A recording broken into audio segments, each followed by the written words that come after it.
नमस्ते दोस्तों, स्वागत है। अब इस वीडियो में हम समझने जा रहे हैं कि जीएसटी रिटर्न फॉर्म क्या होते हैं और उनके प्रकार क्या हैं। GST return form, GST return क्या है या जीएसटी रिटर्न फॉर्म क्या है? बहुत सरल फॉर्म। जीएसटी रिटर्न या जीएसटी फॉर्म करदाता की आय, खर्चे, खरीद और बिक्री का एक पूर्ण विवरण होता है। इन करदाताओं को जीएसटी पोर्टल और कर प्राधिकरण में जीएसटी रिटर्न या फॉर्म जमा करने की आवश्यकता होती है। डेटा को एक्सेस करेंगे और यहाँ जीएसटी पोर्टल करदाता और कर प्राधिकरण के बीच एक मध्यस्थ बन जाता है। जैसा कि आप अभी यहाँ देख सकते हैं, जीएसटी रिटर्न या फॉर्म एक विवरण है जिसमें आय के सभी विवरण होते हैं। बिक्री, खरीद, बिक्री जिन्हें करदाता को कर प्राधिकरण के साथ दाखिल करना आवश्यक है। इसका उपयोग कर प्राधिकरण शुद्ध कर देयता की गणना के लिए करते हैं। अभी हम श्रेणीवार लागू जीएसटी रिटर्न या फॉर्म को एक समझते हैं। पहले हम नियमित करदाताओं के बारे में समझते हैं। तो जब आप जीएसटी के लिए आवेदन कर रहे हैं, यदि आप एक नियमित करदाता के रूप में चुनते हैं तो आपको मासिक आधार पर आवश्यकता होगी जीएसटीआर फॉर्म नंबर 1, 2, 3 दाखिल करने के लिए। और जीएसटीआर फॉर्म क्या है? नंबर 1 बहुत सरल दोस्तों, जीएसटीआर फॉर्म नंबर 1 बाहरी आपूर्ति और आंतरिक आपूर्ति का एक पूर्ण विवरण है जो आकर्षित कर रही है। रिवर्स चार्ज तंत्र और जीएसटीआर फॉर्म नंबर 1 दाखिल करने की अंतिम तिथि अगले महीने की 11 तारीख है। उदाहरण के लिए अप्रैल महीने में जो भी आपने बिक्री की है, आपको उसे 11 मई से पहले सरकार को रिपोर्ट करना होगा। और दूसरा रिटर्न जीएसटीआर फॉर्म नंबर 2 या 2A है। जीएसटीआर फॉर्म नंबर 2 को निलंबित कर दिया गया है। इसे जीएसटीआर फॉर्म नंबर 2A प्रतिस्थापित कर दिया गया है। तो जीएसटीआर 2 क्या है? वास्तव में जीएसटीआर 2 आंतरिक आपूर्ति की घोषणा है, जैसे जीएसटीआर 1 बाहरी आपूर्ति की घोषणा है। जीएसटीआर 1 बाहरी आपूर्ति का विवरण है और जीएसटीआर 2 आंतरिक आपूर्ति की घोषणा है। करदाता को अपनी सभी आंतरिक आपूर्ति जीएसटीआर फॉर्म नंबर 2 में रिपोर्ट करनी होती है, लेकिन जैसे जीएसटीआर फॉर्म नंबर 2 को स्थगित कर दिया गया है और इसे जीएसटीआर फॉर्म नंबर 2A द्वारा प्रतिस्थापित कर दिया गया है, इसलिए अब करदाता को इसकी आवश्यकता नहीं है जीएसटीआर फॉर्म करना। नंबर 2A क्योंकि जीएसटीआर 2A स्वतः भरा हुआ है। आंतरिक आपूर्ति घोषणा आपूर्तिकर्ता द्वारा जाती है। उदाहरण, आप एक्स कंपनी से सामान खरीद रहे हैं। जब एक्स कंपनी अपनी बिक्री में जीएसटी नंबर घोषित करती है तो उस आपूर्ति का डेटा हमारे जीएसटीआर में आ जाता है। और नंबर 2A हमारे जीएसटी पोर्टल में स्वचालित रूप से, तो हमें जीएसटीआर फॉर्म नंबर 2A दाखिल करने की आवश्यकता नहीं है, लेकिन हमें अपनी खरीद के साथ मिलान करना होगा। आपकी जीएसटीआर 2A स्वचालित रूप से तैयार की गई आंतरिक आपूर्ति, ठीक है। और अगला है जीएसटीआर फॉर्म नंबर 3। पहले हमारे पास जीएसटीआर फॉर्म नंबर 3 था क्योंकि 2 निलंबित है, तो जीएसटीआर 3 निलंबित, और इसे जीएसटीआर फॉर्म नंबर 3B द्वारा प्रतिस्थापित किया गया। और अब जीएसटीआर फॉर्म नंबर 3B भी स्वचालित है। जीएसटीआर फॉर्म नंबर 1 और जीएसटीआर फॉर्म नंबर 2A के आधार पर भरा जाता है, इसलिए जीएसटीआर फॉर्म नंबर 3B 1 करों का पूर्ण विवरण, कर समायोजन और कर भुगतान के तहत सारांश जो अगले महीने की 20 तारीख को देय है। तो अप्रैल महीने के लिए आपको 20 मई तक या उससे पहले जीएसटीआर 3B दाखिल करना होगा। जैसा कि आप देख सकते हैं, एक बार फिर जीएसटीआर 3B स्वतः भरा हुआ है। जीएसटीआर 1 और जीएसटीआर 2A के आधार पर स्वतः भरी हुई कर सारांश जीएसटीआर 3B में कर का भुगतान चालान बनाकर किया जाता है और जीएसटीआर 3B की नियत तारीख 20 तारीख है अगले महीने। सही। तो जीएसटीआर फॉर्म नंबर 1, 2, 3 एक नियमित करदाता पर लागू होते हैं और जीएसटीआर फॉर्म नंबर 4 लागू होता है। संयुक्त करदाताओं को यह फॉर्म नंबर 4 तिमाही आधार पर दाखिल करना आवश्यक है और अपनी आंतरिक और बाहरी आपूर्ति की घोषणा करके, और ये मिश्रित करदाता 1% की दर से कर चुकाने के लिए उत्तरदायी हैं यदि वे निर्माता हैं या व्यापारी, और यदि वे कोई व्यापार चला रहे हैं तो उन्हें अपनी तिमाही टर्नओवर पर 5% कर का भुगतान करना होगा। होटल या रेस्तरां, लेकिन शराब परोसने के अलावा। सही। और मैंने एक बार फिर दोहराया, जीएसटीआर फॉर्म नंबर 4 समग्र करदाता की आंतरिक और बाहरी आपूर्ति की घोषणा के लिए है। आपूर्ति पर निर्माताओं और व्यापारियों के लिए कर दरें शराब को छोड़कर होटलों और रेस्तरां के लिए 1% हैं। होटल, उनके लिए कर 5% था, इसलिए उन्हें तिमाही आधार पर घोषणा करनी होती है। तो अप्रैल, मई और जून के महीने में जो भी उन्होंने बेचा है उस कुल राशि पर उन्हें आवश्यक है केवल 1% कर का भुगतान करना। ठीक है, और नियत तिथि अगले तिमाही की 18 तारीख। तो अप्रैल, मई और जून के लिए उन्हें 18 जुलाई तक या उससे पहले जीएसटीआर फॉर्म नंबर 4 दाखिल करना होगा। अगली तिमाही में पहले 18 तारीख को स्पष्ट। और एक और फॉर्म है जो जीएसटीआर फॉर्म नंबर 5 है, जो गैर निवासी करदाताओं के लिए लागू है।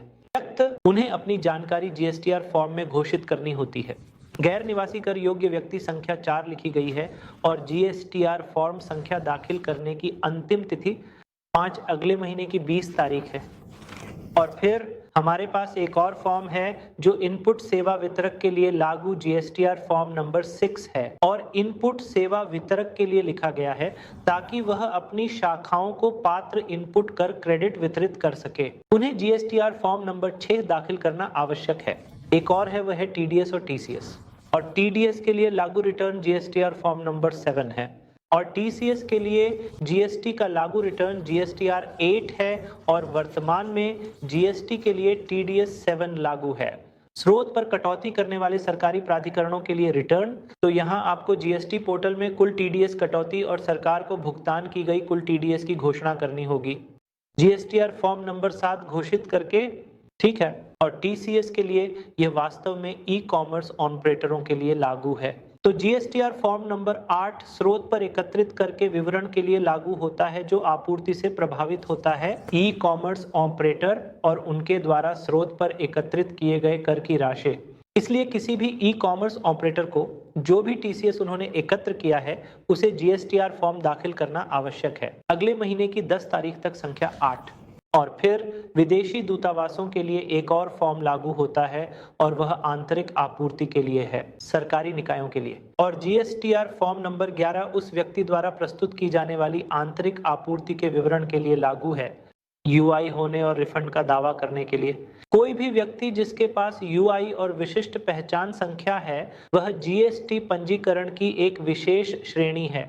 विदेशी राजनयिक मिशनों और उन दूतावासों के लिए जो कर के लिए उत्तरदायी नहीं है और ऐसे निकायों से एकत्रित किसी भी राशि का कर उन्हें वापस कर दिया जाता है। तो रिफंड प्राप्त करने के लिए इन सरकारी निकायों को जीएसटीआर फॉर्म नंबर 11 और नियत तिथि भरनी होती है। दाखिल करने के लिए जीएसटीआर फॉर्म नंबर 11 हर महीने के अंत में होता है और हमारे पास अंतिम 2 रिटर्न हैं और वे वार्षिक रिटर्न और अंतिम रिटर्न हैं। और वार्षिक रिटर्न हमारे पास जीएसटीआर फॉर्म नंबर 9 श्रृंखला है और जीएसटीआर फॉर्म नंबर 9A लागू होता है।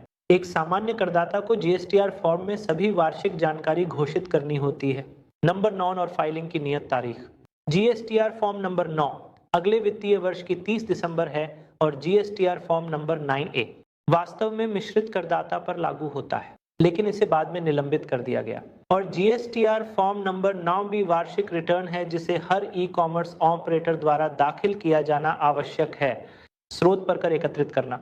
ठीक है, और ई कॉमर्स ऑपरेटरों के लिए वास्तव में वे टीसीएस में जीएसटीआर फॉर्म नंबर 8 घोषित कर रहे हैं।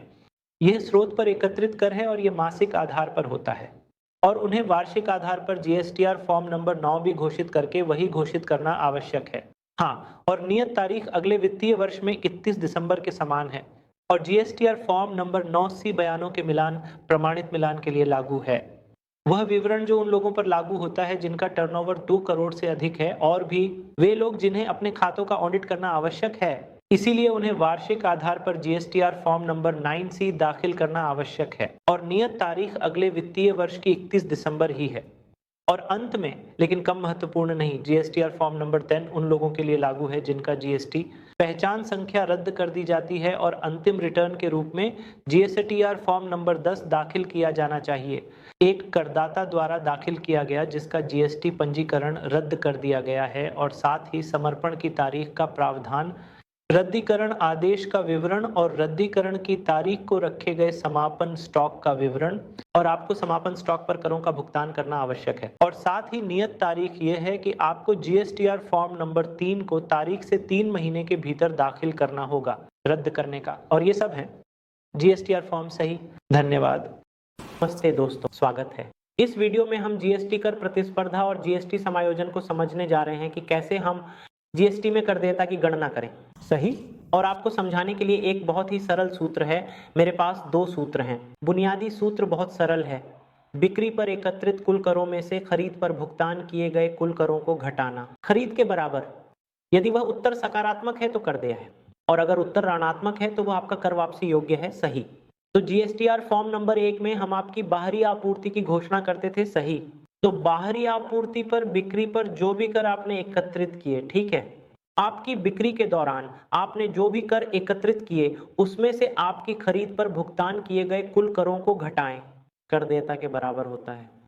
यदि उत्तर धनात्मक है तो वह कर देय है, और यदि उत्तर ऋणात्मक है तो वह आपका कर वापसी योग्य है। और यही सूत्र है। और मानक सूत्र वह कुल कर है जो आपने जीएसटीआर फॉर्म में बिक्री पर एकत्रित किया है।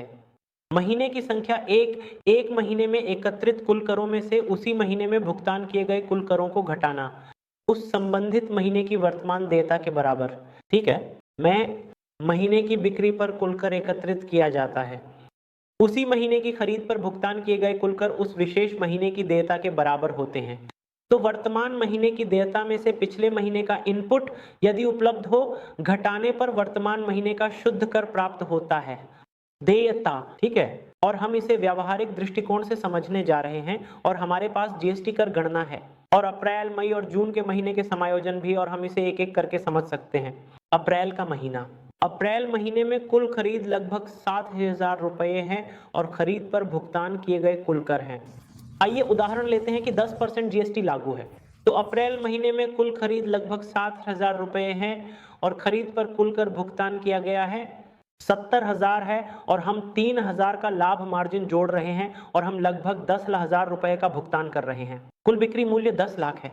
10,000 आप 10% जीएसटी एकत्र कर रहे हैं, वह कुल मिलाकर 1,000 रुपए है। तो अप्रैल महीने में कुल एकत्रित कर 1,000 रुपए में से खरीद पर भुगतान किए गए कुल कर 70,000 रुपए घटाए जाते हैं। तो अगर उत्तर धनात्मक है तो वह कर देय है, यदि उत्तर ऋणात्मक है तो वह कर वापसी योग्य है। तो अप्रैल महीने के लिए आपने केवल 70,000 रुपए कर का भुगतान किया है और आपने कर एकत्रित किया है 1 लाख। तो आपने 70,000 रुपए से अधिक एकत्रित किए हैं, ये 30,000 रुपए है। तो ये आपकी अप्रैल महीने की कर देता है। तो अप्रैल महीने दाखिल करते समय जीएसटीआर फॉर्म नंबर 3B आपको 30,000 रुपए के लिए एक चुनौती बनानी होगी, और आपको सरकार को करों का भुगतान करना होगा एक चुनौती बनाकर। सही, बस इतना ही। और मई महीने के लिए हमारे पास मई महीने के लिए 10,000 रुपए की खरीद है। आपने कुल 10,000 की खरीदारी की है, हमने 10% की दर से जीएसटी का भुगतान किया है। यह 61,000 रुपए है, क्योंकि कम मांग या उच्च प्रतिस्पर्धा के कारण आपने बहुत कम मूल्य बेचा है और हम मुश्किल से केवल 5,000 बेचे। फिर हमने केवल 50,000 रुपए एकत्र किए। तो मई महीने के दौरान बिक्री पर एकत्रित कुल कर 50,000 रुपए में से खरीद पर भुगतान किए गए कुल कर कुल 1,00,000 रुपए है। तो मई के महीने के लिए आपके पास नकारात्मक उत्तर है, और आपने एकत्रित किए गए करों से अधिक करों का भुगतान किया है। आपने 1,00,000 रुपए का भुगतान किया, लेकिन आपने केवल 50,000 रुपए एकत्र किए। तो इस महीने आपके पास वापसी योग्य कर है। वापसी योग्य को अतिरिक्त इनपुट के रूप में भी जाना जाता है। कर क्रेडिट 50,000 रुपए है। तो मई के महीने के लिए आप रिफंड के लिए आवेदन कर सकते हैं। यदि आप एक बार रिफंड के लिए आवेदन करते हैं तो ये 50,000 रुपए आपके बैंक खाते में वापस आ जाएंगे, और आपके ऊपर निर्भर है क्या आप इस 50,000 रुपए को अपने जीएसटी खाते में रखना चाहेंगे या आप इसे वापस पाना चाहेंगे, उसी राशि को आपके बैंक खाते में। तो ये आप पर निर्भर है। ठीक है, तो यदि आप रिफंड के लिए आवेदन करते हैं तो अतिरिक्त आईटीसी शून्य हो जाता है, और भविष्य में आप इसका उपयोग नहीं कर सकते। यदि ये राशि रिफंड लागू करने के बाद आपके बैंक खाते में जमा हो जाती है, और यदि आप आवेदन नहीं करते हैं वापसी के लिए, तो ये राशि भविष्य में कर देयता को कम करने के लिए उपयोग की जाएगी। ठीक है, अब हम एक उदाहरण लेंगे जून के महीने के लिए। जून के महीने में कुल बिक्री लगभग 15,000 रुपए है। 15,000 की बिक्री पर आपने 150,000 कर एकत्रित किए हैं, और आपने 7,000 की खरीदारी की है, और खरीद पर भुगतान किए गए कर लगभग 70,000 रुपए हैं। क्या कुल एकत्रित कर एक का 50,000 रुपए, खरीद पर भुगतान किए गए कर 70,000 रुपए घटाएं, तो जून की वास्तविक देयता लगभग 80,000 रुपए थी। वर्तमान महीना जून माह, कुल कर देयता में से पिछला आईटीसी यदि उपलब्ध हो तो घटाएं। तो मई के महीने में यदि आप रिफंड के लिए आवेदन नहीं करते हैं तो उस 50,000 रुपए का उपयोग महीने की देयता को कम करने के लिए किया जा सकता है। तो जीएसटी पोर्टल में यदि राशि स्वचालित रूप से उपलब्ध है तो जीएसटीआर 3B इसे सेट कर देगा। स्वचालित रूप से और आपसे 30,000 रुपए का भुगतान करने के लिए कहा जाएगा। तो जून के महीने में जून की वास्तविक देयता 80,000 रुपए में से पिछले रिफंड्स यदि उपलब्ध हों, यदि उपलब्ध अतिरिक्त आईटीसी वर्तमान महीने की कुल कर देयता 30,000 रुपए के बराबर है। इस 30,000 रुपए का भुगतान करके आपको जीएसटीआर फॉर्म नंबर 3B दाखिल करना होगा। ठीक है, मैं एक बार फिर से सूत्र दोहराता हूं। बुनियादी सूत्र क्या है? एक महीने में एकत्रित कुल करों में से खरीद पर भुगतान किए गए कुल करों को घटाने पर वर्तमान महीने का कर प्राप्त होता है। यदि उत्तर सकारात्मक है तो देयता कर देय होती है, यदि उत्तर ऋणात्मक है तो कर वापसी योग्य है। वर्तमान महीना, कुल कर देयता में से पिछले महीने को घटाना, यदि उपलब्ध हो तो आईटीसी वर्तमान महीने की शुद्ध कर देयता के बराबर है। ठीक है, धन्यवाद। नमस्ते दोस्तों, स्वागत है। इस वीडियो में हम जीएसटीआर फॉर्म नंबर 8 में उपलब्ध तालिकाओं को समझने जा रहे हैं। जीएसटीआर क्या है? फॉर्म नंबर 1 बाहरी आपूर्तियों की घोषणा है। जो कुछ भी आपने व्यवसाय में बेचा है, आपको अगले महीने की 11 तारीख तक सरकार को रिपोर्ट करना होगा। जीएसटीआर फॉर्म नंबर 8 महीने, सही। तो अभी मैं आपको एक एक करके महत्वपूर्ण तालिकाओं को समझाने जा रहा हूँ। जीएसटीआर फॉर्म नंबर 1 में उपलब्ध है। तो इसके लिए बस सेवाओं पर जाएं और रिटर्न पर क्लिक करें, और फिर से बस रिटर्न्स डैशबोर्ड पर क्लिक करें, जहां आप वित्तीय अवधियों का कुल सारांश देख सकते हैं। और यहां मैं जनवरी के महीने का चयन करूंगा और सर्च पर क्लिक करूंगा और मैं खोलूंगा जीएसटीआर 1 पर क्लिक करके जीएसटीआर फॉर्म नंबर 1। अभी जीएसटीआर फॉर्म नंबर 1 खोला गया है। तो जैसा कि आप देख सकते हैं, कुल मिलाकर 2 स्तर उपलब्ध हैं। एक रिकॉर्ड विवरण जोड़ना है और 2 श्रेणी रिकॉर्ड किए गए विवरण में संशोधन करना है। तो तालिकाओं की 2 प्रकार की श्रेणियां उपलब्ध हैं। तो नया डेटा अपलोड करने के लिए हमें इस ऐड रिकॉर्ड तालिकाओं का उपयोग करना होगा। यदि डेटा पिछले महीने पहले ही अपलोड किया गया है तो किसी भी गलती को ठीक किया जा सकता है। इसका उपयोग करके रिकॉर्ड विवरण विकल्पों में संशोधन करें। ठीक है, तो जब आप डेटा पर क्लिक करेंगे तो तालिका विस्तारित हो जाएगी। सही। तो अभी के लिए मैं केवल पहले रिकॉर्ड विवरण जोड़ने के बारे में बात करने जा रहा हूँ। पहली तालिका तालिका नंबर 4 है, जो B2B आपूर्तियों के लिए है। एक पंजीकृत व्यक्ति, जब हम किसी अन्य पंजीकृत व्यक्ति को सामान बेचते हैं तो उस प्रकार की आपूर्तियां तालिका संख्या 4 में रिपोर्ट किया जाना है, जो कि B2B है। तो आपको तालिका 4 B2B क्लिक करना होगा और आपको एक रिकॉर्ड जोड़ने के लिए क्लिक करना होगा और दर्ज करना होगा। पार्टी का जीएसटी नंबर और पूरी जानकारी दर्ज करें, जैसे कि आप टैली एप्लीकेशन का उपयोग कर रहे हैं। आपको इसे मैन्युअली करने की ज़रूरत नहीं है और आप जीएसटीआर फॉर्म नंबर का डेटा आसानी से निर्यात कर सकते हैं टैली एप्लीकेशन का उपयोग करके, और आप सीधे जीएसटी पोर्टल में अपलोड कर सकते हैं। ठीक है, मैं बस वापस आओ पर क्लिक करूँगा। मैं अभी वापस आता हूँ। तो तालिका नंबर 4 B2B आपूर्तियों के लिए लागू होती है जब हम पंजीकृत व्यक्ति के रूप में सामान बेच रहे होते हैं किसी अन्य पंजीकृत व्यक्ति को। सभी प्रकार बिक्री को तालिका नंबर 4 में रिकॉर्ड किया जाना चाहिए, राज्य की परवाह किए बिना और अन्य किसी भी के बिना चालान मूल्य का। अभी हम तालिका नंबर 5 और तालिका नंबर 7 के बारे में पंजीकृत व्यक्तियों के लिए बात कर रहे हैं। हमारे पास केवल एक तालिका है, यह तालिका संख्या 4 है, और अपंजीकृत व्यक्ति के लिए हमारे पास तालिका नंबर 5 और तालिका नंबर 7 भी है। सबसे पहले हम गैर स्थानीय के बारे में बात करेंगे। ठीक है, तो एक पंजीकृत व्यक्ति के रूप में अगर मैं किसी अन्य अपंजीकृत व्यक्ति को और साथ ही गैर स्थानीय को सामान बेच रहा हूँ, जिसका मतलब स्थानीय राज्य के अलावा है। चलो एक उदाहरण लेते हैं। हम तेलंगाना राज्य में स्थित हैं और हम कर्नाटक को सामान बेच रहे हैं। ठीक है, कर्नाटक राज्य में स्थित अपंजीकृत व्यक्ति के लिए। सही। तो उस कर्नाटक के अपंजीकृत व्यक्ति को अगर हम माल बेच रहे हैं और उसके पास चालान है, मूल्य 250,000 से अधिक होने पर आपको उस प्रकार के डेटा को तालिका नंबर 5 में शामिल करना होगा। वह व्यवसाय से उपभोक्ता बड़ा है। और यदि वह कर्नाटक का अपंजीकृत व्यक्ति है और आप 2.5 लाख से कम मूल्य का माल बेच रहे हैं, फिर आपको तालिका नंबर 7 में डेटा घोषित करना होगा। यह व्यवसाय से उपभोक्ता छोटा है। ठीक है, गैर स्थानीय अपंजीकृत व्यक्ति के लिए हमें मूल्य की पुष्टि करनी होगी। तो मैं इसे एक बार फिर दोहराता हूँ। तालिका नंबर 5 गैर स्थानीय अपंजीकृत व्यक्तियों पर भी लागू होती है और जिसकी आपूर्ति मूल्य 2,50,000 से अधिक है, और तालिका संख्या 7 2 प्रकार की श्रेणियों के लिए लागू है। व्यक्तियों का, पहले गैर स्थानीय अपंजीकृत व्यक्तियों का चालान मूल्य 2,50,000 से कम है, जो व्यवसाय से उपभोक्ता है। छोटे, और तालिका नंबर 7 अन्य लोगों के लिए भी लागू है, जिसका मतलब है तेलंगाना के भीतर और पंजीकृत व्यक्तियों के लिए। और अब हमें किसी भी चालान के मूल्य की जांच करनी होगी। ठीक है, तो अगर यह वही राज्य है और बिना किसी बैलेंस को सत्यापित किए पंजीकृत है तो आपको सभी की रिपोर्ट करनी होगी। तालिका संख्या 7 में जानकारी। यदि यह स्थानीय, राज्य और पंजीकृत कुछ और है तो आपको चालान मूल्य की पुष्टि करनी होगी।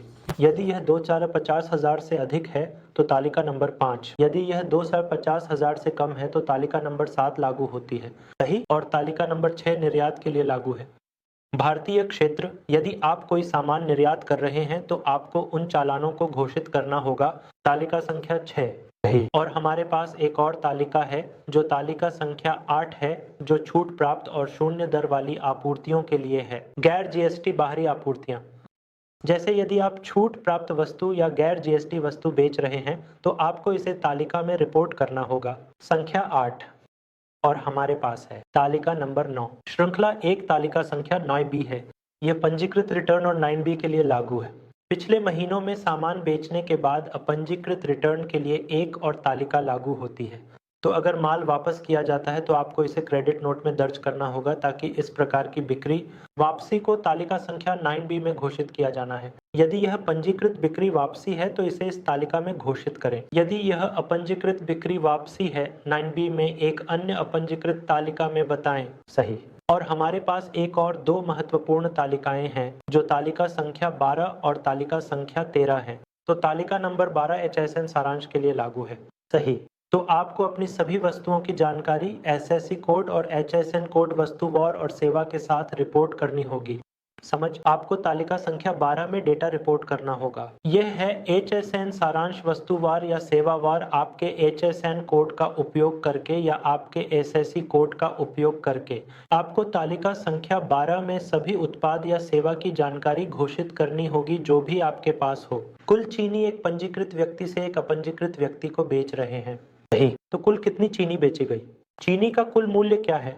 चीनी पर कुल कर संग्रहित कितना है? चीनी की कुल बिक्री मात्रा क्या है? आपको इस प्रकार की सभी जानकारी तालिका नंबर 12 में रिपोर्ट करनी होगी। उत्पाद क्या है? उत्पाद का HSN नंबर क्या है? उत्पाद का नाम क्या है? सही। तो आपको यहाँ सब कुछ रिपोर्ट करना होगा, विवरण और चीनी का उदाहरण। और आप किस माप का उपयोग कर रहे हैं?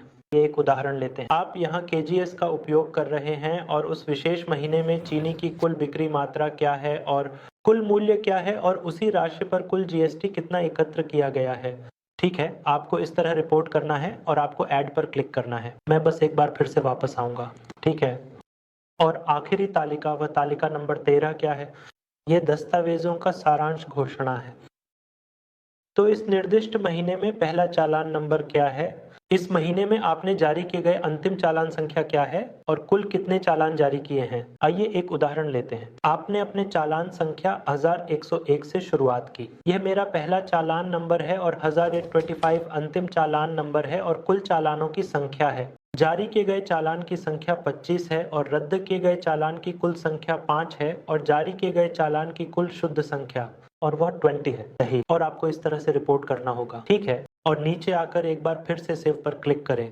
नीचे जाएं और वापस पर क्लिक करें। ठीक है। इसलिए आपको अपनी बिक्री की जानकारी को संबंधित तालिकाओं में घोषित करना होगा। यदि आप टैली एप्लीकेशन उपयोग कर रहे हैं तो आपको इन तालिकाओं जानने की जरूरत नहीं। बस डेटा को निर्यात करें और स्वचालित रूप से GST या पोर्टल में अपलोड करें। टैली में सभी बिक्री जानकारी को संबंधित तालिकाओं में विभाजित करने की क्षमता है, तो हमें इन GSTR1 तालिकाओं जानने की आवश्यकता नहीं है यदि आप टैली प्राइम एप्लीकेशन उपयोग कर रहे हैं। और मैं आपको संशोधित रिकॉर्ड में कुछ महत्वपूर्ण तालिकाओं के बारे में भी बताऊंगा। तो पिछले महीने में चलिए एक उदाहरण लेते हैं। अब हम जनवरी महीने की बात कर रहे हैं। सही।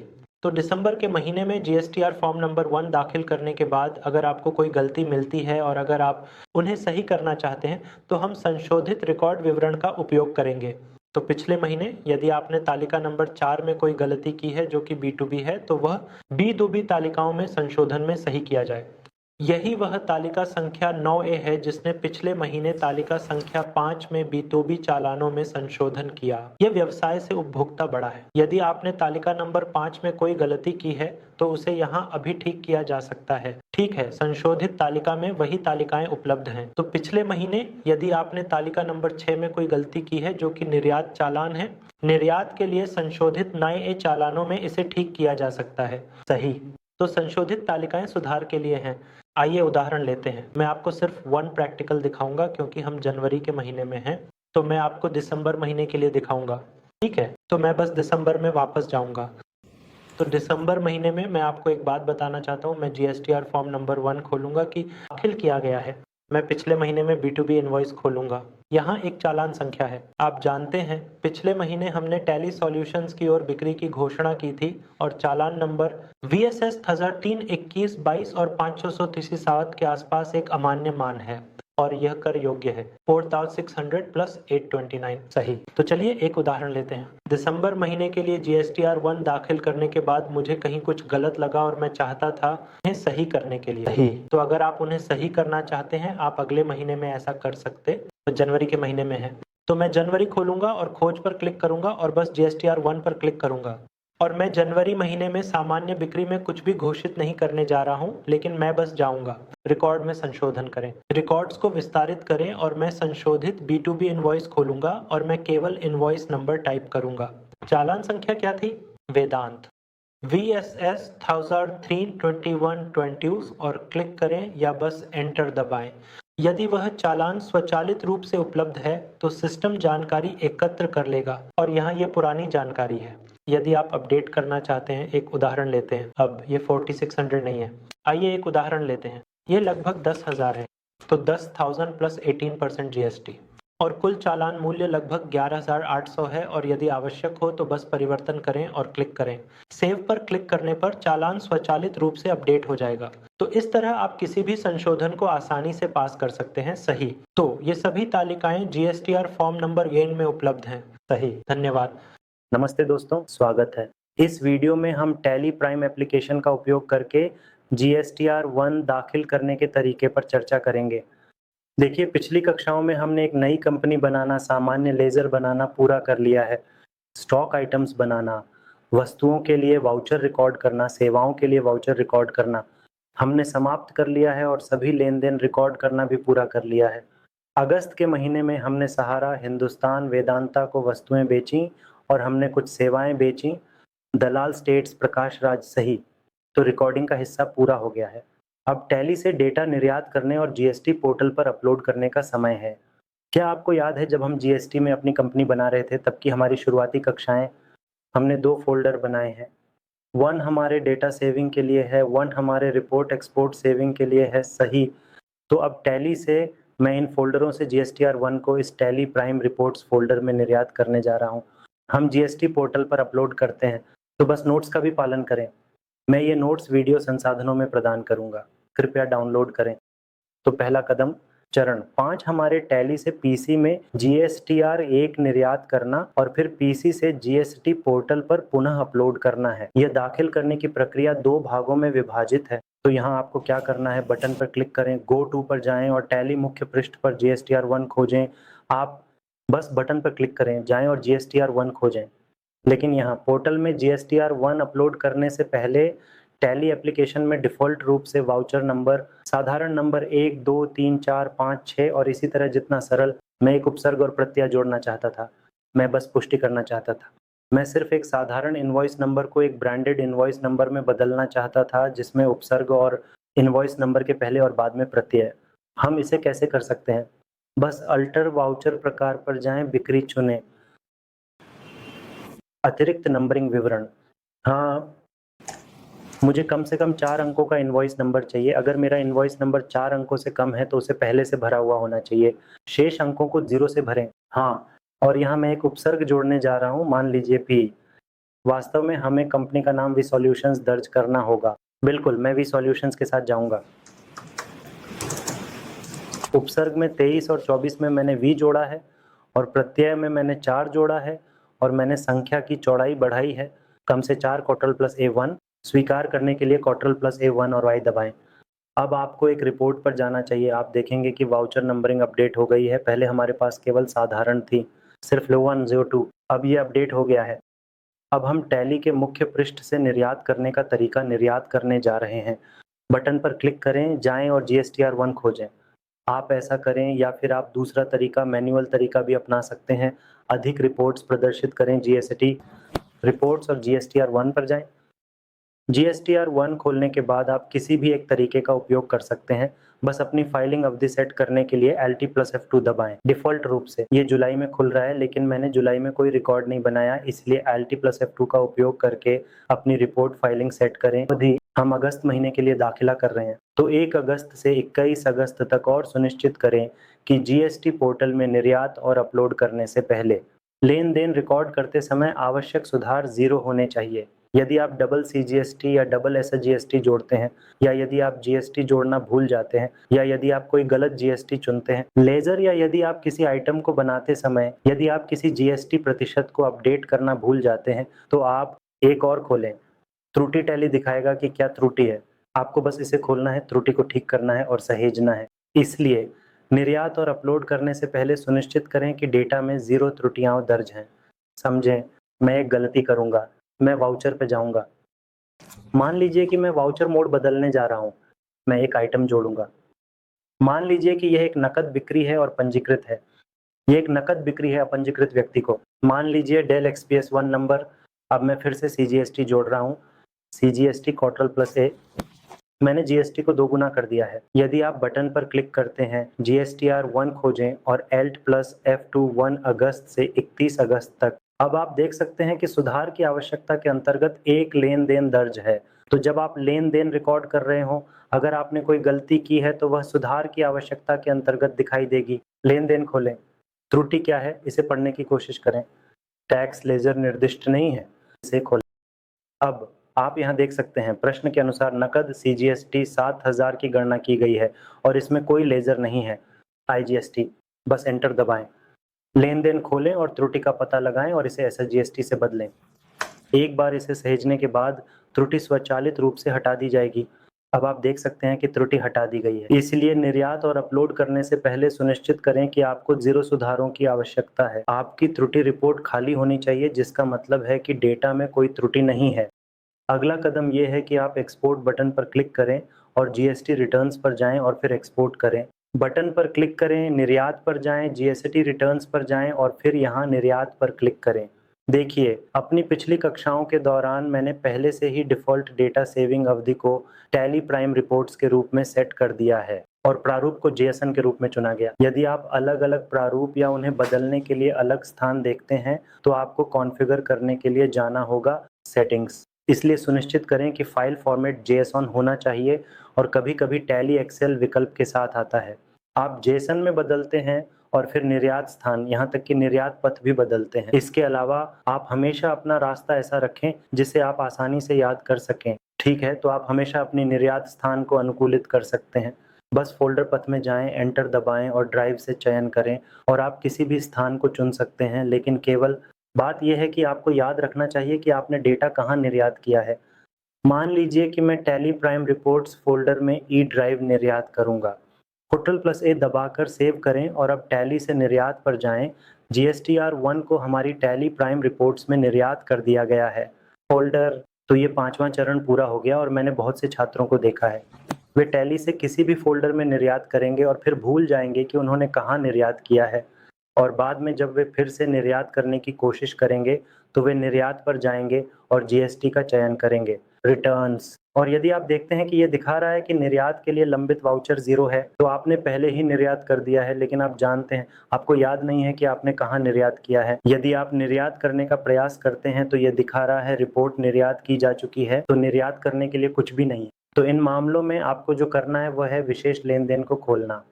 तो आपको प्रत्येक लेन देन को मैन्युअली खोलना होगा और आप सेट GST स्टेटस बटन पर क्लिक करेंगे। सिस्टम जानकारी निर्यात नहीं की गई। मैंने ये केवल एक वाउचर के लिए किया है। आपको सभी अन्य वाउचर इस तरह खोलने होंगे और GST स्थिति सेट करने के लिए बटन पर क्लिक करना होगा और निर्यात नहीं किया गया के रूप में चुनें। तो मैंने इसे 2 वाउचर के लिए किया है। अब अगर मैं निर्यात पर क्लिक करता हूं और GST रिटर्न्स पर जाता हूं, तो आप देख सकते हैं कि 2 इनवॉइस आ रहे हैं।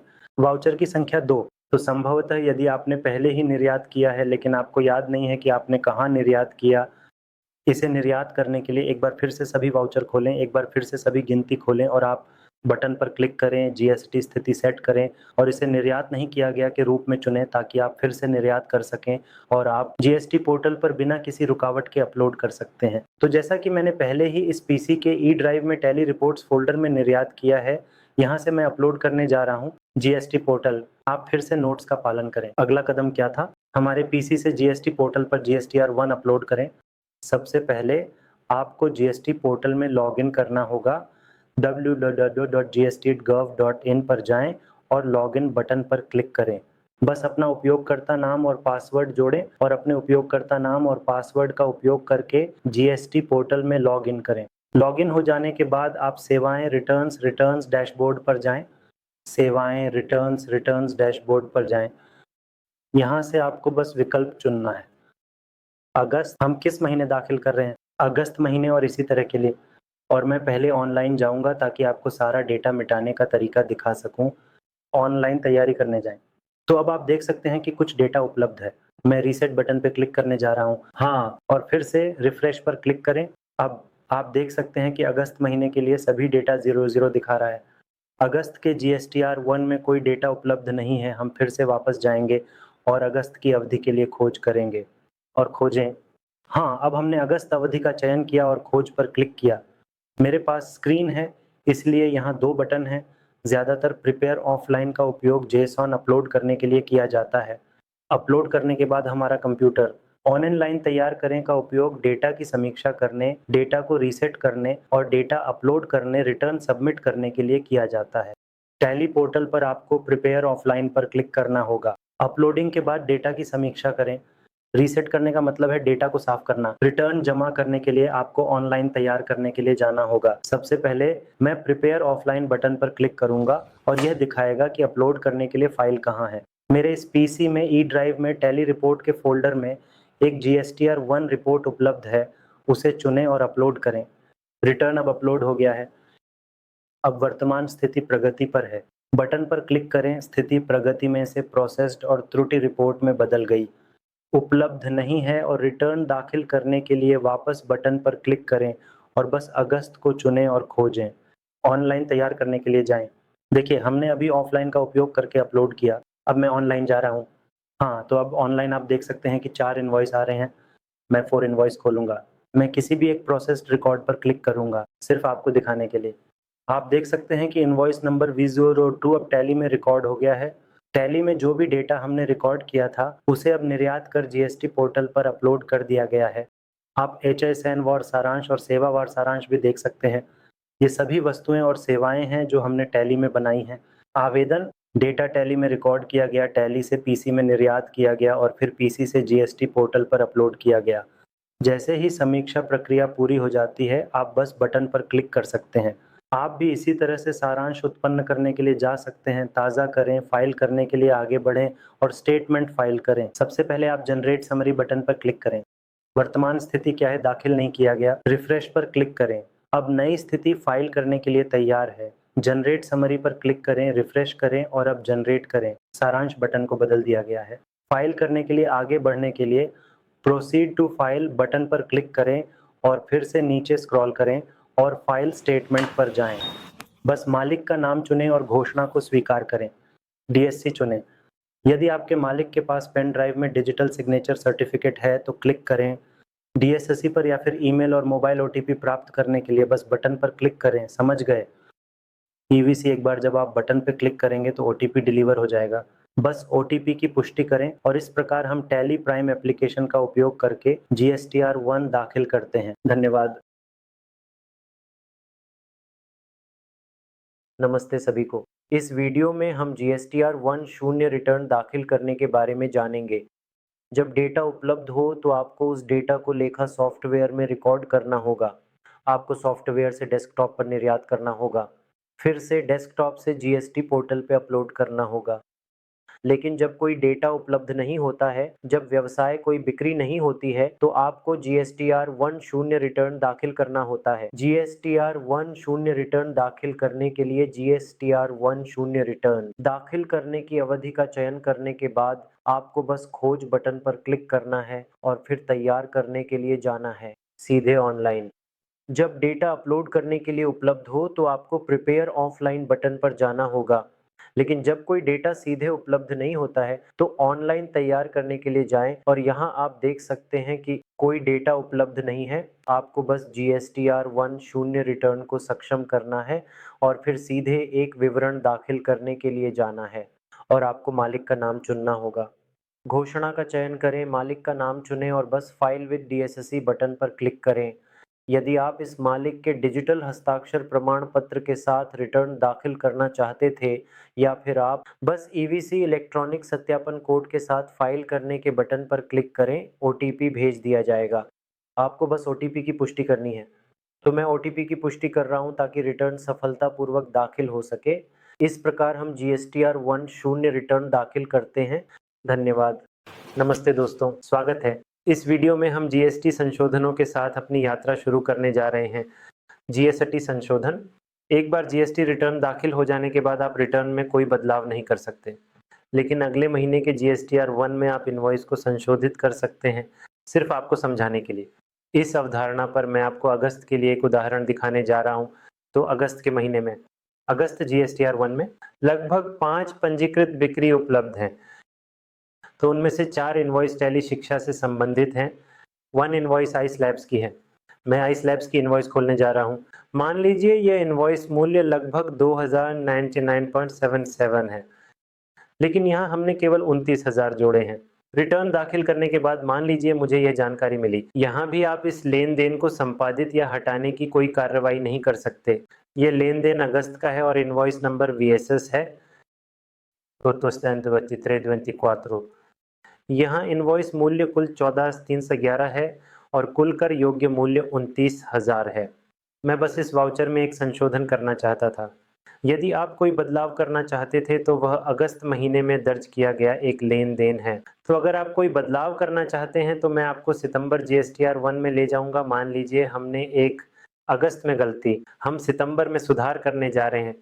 मैं डिफ़ॉल्ट रूप से ऑनलाइन तैयारी करने जाऊंगा। यदि आप सितंबर के GSTR1 में देखें तो आपको इस प्रकार की तालिका दिखाई देगी, लेकिन तालिका के बगल में आप देख सकते हैं कि संशोधित रिकॉर्ड विवरण के नाम से एक छोटा विकल्प उपलब्ध है। हाँ, आप जानते हैं पिछले महीने अगर आपने B2B में कोई गलती की है तो यहाँ B2B का चयन करें। अगर आपने B2C में एक गलती, अगर आप इसे यहाँ सुधारना चाहते हैं तो यहाँ B2C का चयन करें। जैसा कि मुझे पता है कि मैंने पिछले महीने गलती की थी। B2B सप्लाई के लिए मैं B2B इनवॉइस पर जाता हूँ। B2B इनवॉइस में सबसे पहले आपको वित्तीय क्षेत्रों का चयन करने पर केंद्रित करना होगा। ये उसी 23-24 का है और इनवॉइस नंबर VSS है 0272324। ये इनवॉइस नंबर है और संशोधित रिकॉर्ड बटन पर क्लिक करें और मुझे कुल इनवॉइस मिल जाएगी। संपादन मोड में बदलाव कर सकता हूँ। मैं इस इनवॉइस में बदलाव कर सकता हूँ। मान लीजिए मैं लिख सकता हूँ, मान लीजिए ठीक है ये सिर्फ 200,000 है, 200,000 प्लस टैक्स। तो मैंने अभी 2,000 जोड़ा है और सिस्टम ने 18% GST जोड़ा। आपको बस मान प्रदान करने की आवश्यकता है, सिस्टम इसका ध्यान रखेगा। मूल्य जोड़ते समय आपको मूल्य देना है और सिस्टम के अनुसार बदलाव कर देगा और शेष 0 होगा। तो कुल 10,000 प्लस 500 और 2,000 प्लस 36,000, कुल 2,6,500 और कुल मूल्य 2,45,500। इस प्रकार आप बदलाव कर सकते हैं और बस सेव बटन पर क्लिक करें ताकि बदलाव सहेजे जा सकें। इस तरह आप GSTR1 में बदलाव कर सकते हैं। धन्यवाद। नमस्ते दोस्तों, स्वागत है। इस वीडियो में आइए टैली प्राइम एप्लीकेशन में खरीद की मिलान सीखने की यात्रा पर निकलते हैं। हर व्यवसाय में GSTR2A मिलान बहुत महत्वपूर्ण, बहुत जरूरी है। और भी क्यों GSTR2A मिलान हर व्यवसाय के लिए महत्वपूर्ण है, ताकि आप इसे समझ सकें। इस विषय पर मैं आपको एक छोटा सा उदाहरण देने जा रहा हूं। मान लीजिए कि एक विशेष व्यवसाय में आपने एक विशेष महीने में 10,000 मूल्य की खरीदारी की, सामानों के या ये 10 वजन। मान लीजिए आपने 10% GST चुकाया है। आपने 10 पार्टियों से प्रत्येक पार्टी को सामान खरीदा। आपको 1,000 माल मूल्य के साथ 10,000 संभावित कुल का भुगतान किया गया है। आपने 10,000 के साथ 1,000 कर के रूप में चुकाया। खरीद पर कुल 11,000 चुकाए गए। यहाँ मुझे पुष्टि करें, आपकी खरीद पर चुकाए गए कुल कर जोड़कर 1,000 है। आपके ज्ञान के अनुसार आपने अपने 10 विक्रेताओं को कुल 1000 रुपए कर का भुगतान किया। आपने विक्रेता को 10-10 हजार का भुगतान किया। संभवतः आपने इसी विशेष महीने में कुल 1,00,000 का भुगतान किया है। मान लीजिए कि आप इन वस्तुओं को 14,000 की दर से बेच सकते थे और फिर से मान लीजिए कि आपने प्रत्येक पक्ष से 10% जीएसटी एकत्र किया है, तो कुल 1,40,000 कर आपने एकत्रित की। आपकी कुल बिक्री 14,000 थी और आपने इसका 10% कर एकत्रित किया, वो 140,000 है। अब GSTR3B कर गणना का सूत्र क्या है? बिक्री पर एकत्रित कुल कर लगभग 1,40,000 में से खरीद पर चुकाए गए कुल कर लगभग 1,60,000 घटाने पर बराबर। इस अवधि के लिए आपकी कर देयता 40,000 होगी। अब आपकी कर देयता 40,000 क्या है? ये वास्तविक के अनुसार है, लेकिन अगर ये वास्तविक सूत्र थोड़ा है तो लेकिन अब सरकार आपके द्वारा चुकाए गए करों पर विचार नहीं कर रही है। आपके ज्ञान के अनुसार सरकार इन इनपुट्स पर विचार नहीं कर रही है। सरकार के अनुसार सूत्र क्या है? बहुत ही सरल। ठीक है, GSTR1 में घोषित कुल बिक्री और GSTR2 में एकत्रित कर लगभग 1,40,000 के आसपास घटाकर आपने विक्रेता को भुगतान किया। आपने प्रत्येक पार्टी को 10,000 का भुगतान किया, कुल 10 पार्टियों को। आपने विक्रेताओं को कुल 1,60,000 का भुगतान किया, लेकिन इन 10 पार्टियों में से केवल 9 पार्टियां अपना नाम उनकी बिक्री में थोड़ा और अपलोड किया और यहाँ ऑनलाइन खरीद आपको केवल 9 इनपुट मिल रहे हैं। तो आपकी जानकारी के अनुसार आपने प्रत्येक विक्रेता को 10,000 रुपए कर के रूप में चुकाए, तो आपने 1,00,000 का भुगतान किया है। लेकिन सरकार के ज्ञान के अनुसार केवल 9 पार्टियों ने अपने GSTR1 फाइलिंग में आपका नाम पुष्टि किया है। तो सरकार के अनुसार आपके पास केवल 90,000 ITC इनपुट टैक्स क्रेडिट ही है। अब यदि आप सूत्र देखें तो यह बिक्री पर एकत्रित कुल करों में से GSTR2 के अनुसार आपके द्वारा चुकाए गए कुल करों को घटाने पर आधारित है। सरकार के ज्ञान के अनुसार टैली प्राइम एप्लीकेशन में आपने 10 खरीद दर्ज की है, लेकिन GST पोर्टल पर केवल 9 खरीद उपलब्ध हैं। यही कारण है कि आपकी कर देयता बढ़ गई है। तो अब सूत्र क्या है? बिक्री पर एकत्रित कुल कर 1,40,000 में से आपके द्वारा चुकाए गए कुल कर घटाएं। सरकार के अनुसार पात्रता केवल 90,000 थी, तो आपको सरकार को 50,000 रुपए कर का भुगतान करना होगा। आपका वास्तविक कर क्या है? कर देयता केवल 40,000 है, लेकिन अब आपको 50,000 का भुगतान करना होगा। कितना नुकसान? 10,000 नहीं, 20,000। हाँ, आपने माल खरीदते समय अपने विक्रेता को पहले ही 10,000 का भुगतान कर दिया है। अब आप जानते हैं कि आपको सरकार को अतिरिक्त 10,000 रुपए और चुकाने होंगे, तो 200% का नुकसान है। इसलिए सुनिश्चित करें कि टैली प्राइम में दर्ज की गई सभी खरीदारी GST पोर्टल पर दिखाई देनी चाहिए और सभी खरीदारी जो GST पोर्टल में उपलब्ध हैं वे टैली एप्लीकेशन में भी उपलब्ध होने चाहिए। खरीद GST पोर्टल और टैली एप्लीकेशन के बीच मिलान हर किसी के लिए बहुत महत्वपूर्ण और सबसे आवश्यक है। व्यवसाय, जब आप वास्तव में कंपनियों में काम करने जाएंगे तो आपके बॉस आपके सिर पर बैठकर आपसे पूछेंगे 100% मिलान। तो ये सबसे महत्वपूर्ण है। मैं आपको दिखाने जा रहा हूं कि यह प्रक्रिया कैसे काम करती है। तो सबसे पहले आपको टैली एप्लीकेशन में दर्ज की गई खरीद को खोलना होगा। मैं आपको अगस्त 2023 की अवधि के लिए मिलान दिखाने जा रहा हूं। तो मैं गो टू बटन पे क्लिक करूंगा और GSTR2 खोजूंगा। 2A एक विस्तृत पार्टी वर्ड सारांश है और 2B खुलकर सारांश है। यह बेहतर है कि हम GSTR2 मिलान करें ताकि हम प्रत्येक व्यक्तिगत पार्टी को फिल्टर कर सकें। हम समझ सकते हैं कि कौन रिटर्न दाखिल कर रहे हैं, कौन रिटर्न दाखिल नहीं कर रहे हैं। मैं GSTR2 खोलूंगा और 1 अगस्त की अवधि के लिए Alt+F2 थोड़ा दबाऊंगा। 31 अगस्त तक इस महीने में हमने टैली में कुल 9 खरीद दर्ज की हैं। थोड़ी और आवेदन। अब मुझे GST पोर्टल में लॉग इन करना है, सेवाओं में जाना है, रिटर्न्स डैशबोर्ड। पहले मैं आपको सरल सूत्र बताऊंगा जब डेटा कम हो, जैसे अप्रैल, जुलाई, अगस्त, सितंबर। अगस्त जाओ और सबसे पहले मैं GSTR2 फाइल डाउनलोड नहीं करने जा रहा हूं, मैं आपको बताऊंगा कि जब आपके पास कम लेन देन हो तो आप इस विधि का पालन करें। यदि आपके पास बड़े लेन देन है तो आप टैली एप्लीकेशन में डाउनलोड और इंपोर्ट करने की विधि का पालन करें। ठीक है, पहले मैं आपको दिखाऊंगा कि जब आपके पास कम लेन देन हो तो मिलान कैसे करना है। मैं आपको सीधे GSTR2 पर ले जाऊंगा। GSTR2 खोलें। ज्यादातर केवल पंजीकृत पार्टियां अपलोड करेंगी उनकी बिक्री, तो यहाँ मैं B2B इनवॉइस देखूंगा। तो इस महीने में कुल 2224 खरीद उपलब्ध है। 4 पार्टियों से कुल खरीद उपलब्ध है। यह अधिक संख्या में चालान या कम संख्या में चालान हो सकते हैं, लेकिन प्रत्येक पार्टी में कुल 4 पार्टियां होती हैं। फिर से कई चालान हो सकते हैं, यह एक अलग मामला है। अब आप देख सकते हैं कि जब आपके पास कम डेटा होता है तो सरल तरीका यह है कि डेटा की तुलना करें। देखिए 3 शर्तें हैं जिन्हें आपको समझना चाहिए, मैं आपको एक के बाद एक बताऊंगा। सबसे पहले टैली प्राइम में दर्ज की गई खरीदारी जैसे जीएसटी पोर्टल पर उपलब्ध होनी चाहिए। टैली एप्लीकेशन में आपने जो खरीदारी दर्ज की है वह यहाँ जीएसटी पोर्टल में उपलब्ध होनी चाहिए। हमने अगस्त महीने में बजाज इलेक्ट्रॉनिक्स से सामान खरीदा, लेकिन बजाज का नाम ऑनलाइन खरीदारी, जिसका मतलब है कि हमने बजाज से सामान खरीदा। हमने बजाज से सामान खरीदा, हमें चालान प्राप्त हुआ जिसे हमने पहले ही टैली एप्लीकेशन में रिकॉर्ड कर लिया है, लेकिन बजाज उन्होंने अपनी बिक्री में हमारा नाम सरकार को सूचित नहीं किया, इसलिए यह अब हमारी खरीद में नहीं आ रहा है। तुरंत फॉलो अप करें। बजाज ने विक्रेता से तुरंत रिटर्न फाइल करने को कहा। यह पहली चीज है जो आपको करनी चाहिए। बात ऐसे विभिन्न मामले हैं जहां लेन देन जीएसटी पोर्टल में दर्ज किए गए हैं लेकिन टैली में उपलब्ध नहीं है। यदि आप लेन देन देखते हैं तो आप जानते हैं कि एट्रिया कन्वर्जेंस टेक्नोलॉजीज लिमिटेड, ये इसका एक्ट इनवॉइस है, यह एक इंटरनेट सेवा चालान है। यह एक लेन देन है जो जीएसटी पोर्टल में उपलब्ध है, लेकिन हमारे द्वारा टैली एप्लीकेशन में दर्ज नहीं किया गया है। यह हमारी गलती है। तो हमें जीएसटी पोर्टल पर उपलब्ध जानकारी को देखकर यहाँ Alt+A दबाना होगा। किसी भी लेन देन को खोलें और Alt+A दबाएं और आपको बजाज से इन वाउचर को जोड़ना होगा।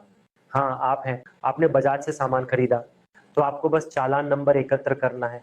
आप केवल चालान संख्या एकत्र करते हैं। टैली पर जाएं और हाँ, हम एक्ट से खरीदारी कर रहे हैं, तो बस इंटरनेट शुल्क चुनें। ये इंटरनेट शुल्क ठीक है। विज्ञापन शुल्क का उदाहरण लें और उपलब्ध मूल्य के लिए जाएं। मूल्य क्या है? ये लगभग 700 प्लस सीजीएसटी प्लस एसजीएसटी है। हाँ, ये कुल 826 है। ये वही है जो आपको करना चाहिए था।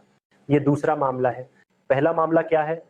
यदि टैली एप्लीकेशन में लेन देन उपलब्ध है लेकिन जीएसटी पोर्टल में दर्ज नहीं है, तो आपको पार्टी का अनुसरण करें और पार्टी से अनुरोध करें वे रिटर्न फाइल करें, हमारा नाम शामिल हो। यह पहला मामला है जहां डेटा टैली में उपलब्ध है लेकिन जीएसटी पोर्टल पर उपलब्ध नहीं है। पार्टी का पतन 1 कर्तव्य 2 कर्तव्य जो लेन देन जीएसटी पोर्टल पर उपलब्ध है लेकिन टैली में उपलब्ध नहीं है, इसका मतलब है कि विक्रेता अपलोड किया गया, लेकिन हमने एक गलती की। हमने उन चालानों को अपनी टैली एप्लीकेशन में नहीं जोड़ा, यह हमारी गलती है। तो यहाँ किसी भी लेन देन को खोलें और आप नीचे दिए गए बटन को दबाकर एक नया खरीद वाउचर जोड़ सकते हैं। अन्यथा आप मुख्य पृष्ठ पर वापस जा सकते हैं और वाउचर में जाकर एक नई खरीदारी जोड़ सकते हैं। आपके विक्रेता ने बिक्री में अपलोड किया है, ये ऑनलाइन खरीद में आ रहा है, आपको इसे ऑफलाइन खरीद पर भी जोड़ना होगा। यह आपका दूसरा कर्तव्य है। तीसरा कर्तव्य क्या है? फिर तीसरा कर्तव्य, अब मान लीजिए लेन देन होगा, ठीक है। टैली एप्लीकेशन ईपीडब्ल्यू से की गई खरीदारी दर्ज की गई है और यह जीएसटी में भी उपलब्ध है। टोटल, अब ये लेन देन मिलान हो गया है, ये दोनों मिल रहे हैं। फिर आप दाईं ओर लेन देन खोलते हैं, बटन पर क्लिक करें, जीएसटी स्थिति सेट करें और स्पेस बार दबाएं और यहाँ मिलान किया हुआ चुनें। जब आपके पास कम लेन देन हो तो आपको यह पालन करना चाहिए। डाउनलोड नहीं, आयात नहीं, नहीं, ये सब मत करो।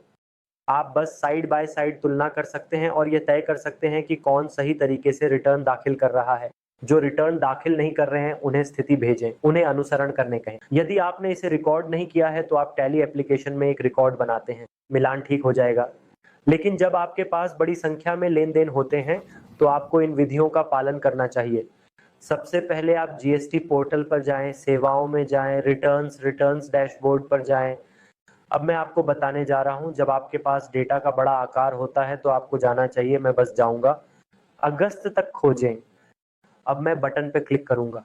केवल देखने के लिए स्वचालित रूप से तैयार किए गए जीएसटीआर दुए विवरण, डाउनलोड बटन पर क्लिक करें। फिर से जेसन फाइल डाउनलोड करने के लिए जनरेट बटन पर क्लिक करें। फिर मुझे एक डाउनलोड लिंक मिला। यदि डाउनलोड लिंक तुरंत नहीं बनता है तो 15 से 20 मिनट बाद फिर से जांचें। अब मुझे बटन मिल गया। जेसन डाउनलोड करने के लिए यहाँ क्लिक करें और अब मैं GSTR1 डाउनलोड कर रहा हूँ। मैं जीएसटी पोर्टल के अनुसार उपलब्ध खरीदारी डाउनलोड कर रहा हूँ और मैं डाउनलोड लिंक पर क्लिक करने जा रहा हूँ। फिर मेरा GSTR2A जिप फाइल में डाउनलोड होगा जिसे टैली एप्लीकेशन में इंपोर्ट करना होगा। अब ये है, मैं देखूंगा कि ये फाइल कहाँ उपलब्ध है। ये मेरे डाउनलोड्स फोल्डर में उपलब्ध है। तो मैं टैली एप्लीकेशन पर जाऊंगा। मैंने जो किया है वह ये है कि मैंने GST पोर्टल के अनुसार उपलब्ध खरीद डेटा डाउनलोड किया है। अब हम डाउनलोड किए गए GSTR2A को आयात करने जा रहे हैं। टैली एप्लीकेशन में मैं इंपोर्ट बटन पर क्लिक करने जा रहा हूं और GST रिटर्न्स पर जाने वाला हूं और मैं GSTR2A को आयात करें जहां यह फाइल डाउनलोड्स फोल्डर में उपलब्ध है। तो ड्राइव से चयन करने के लिए जाएं और मैं डाउनलोड से आयात करने जा रहा हूं, एंटर करें और यहाँ उपलब्ध रिटर्न GSTR2A है। बस आयात करें और स्वीकार करें। फाइल को अब टैली एप्लीकेशन में आयात किया जा रहा है। कुल लेन देन 11 उपलब्ध है। बस अब खोलें, आप एक नीले रंग का लेबल देखेंगे। नीले रंग की जानकारी GST पोर्टल के अनुसार उपलब्ध जानकारी है और काले रंग की जानकारी टैली के अनुसार उपलब्ध। ऊपर आप देख सकते हैं कि कितने मिलान हो चुके हैं, 6 मिलान हो चुके हैं और स्थिति पहले से ही सेट है। अगला आपके पास यहाँ है और मिलान नहीं हुआ। ठीक है, 5 असमंजसित लेन देन उपलब्ध हैं और यहाँ बेमेल जानकारी उपलब्ध है। केवल किताबों में, यह केवल पुस्तकों में उपलब्ध है, जिसका मतलब लेन देन है। ये चालान केवल टैली एप्लीकेशन में उपलब्ध है। हमने बजाज से सामान खरीदा, ये केवल टैली में दर्ज किया गया है। बजाज ने अपनी बिक्री में हमारा नाम अपलोड नहीं किया है, इसलिए यह अब उपलब्ध नहीं है। मुझे तुरंत बजाज से रिटर्न फाइल करने के लिए कहना चाहिए। यहाँ अगली चीज क्या है? केवल पोर्टल में उपलब्ध। ये 3 है। पोर्टल में ही भी उपलब्ध लेन देन जैसे, लेकिन सुनिश्चित करें कि ये केवल पोर्टल पर उपलब्ध खरीद है जो टैली में दर्ज नहीं की गई है। आवेदन, ये गलती की गई थी। हमारे लिए और आसान तरीके के लिए आपको बस यहाँ B2B इनवॉइस पे जाना है। देखिए, पहला बजाज के बारे में है। बजाज की जानकारी केवल काले रंग में उपलब्ध है। आप स्थिति को असमंजसित के रूप में देख सकते हैं। बजाज की जानकारी केवल टैली में दर्ज है लेकिन GST पोर्टल पर उपलब्ध नहीं है, तो ये केवल काले रंग में दिख रहा है। यदि आप इसे खोलते हैं तो यह केवल पुस्तकों में उपलब्ध है, केवल पुस्तकों में आप देख रहे हैं। आप जानते हैं कि आपका कर्तव्य है कि तुरंत बजाज से रिटर्न फाइल करने के लिए कहें और अगला हिस्सा है कि क्या कार्य करें। यह चालान केवल पोर्टल में उपलब्ध है लेकिन टैली में दर्ज नहीं है। तो आप देख सकते हैं कि यह केवल नीले रंग में उपलब्ध है। नीला रंग इंगित करता है कि यह जानकारी उपलब्ध है, केवल पोर्टल में लेकिन टैली में नहीं। अब आपको इस प्रकार की जानकारी एकत्रित करनी होगी। आपको बस एकत्र करना है। कंपनी का नाम क्या है, चालान संख्या क्या है, बस एंटर दबाएं। आपको पूरी जानकारी एकत्रित करनी होगी। फिर एक नई खरीदारी दर्ज करें। मैं अभी टैली में नई खरीदारी दर्ज करने जा रहा हूं। मैं चालान संख्या एकत्र कर रहा हूं। तो अब मुझे ये जानकारी टैली एप्लीकेशन में जोड़नी है। मैं बस जा रहा हूं। इसका स्क्रीनशॉट लें।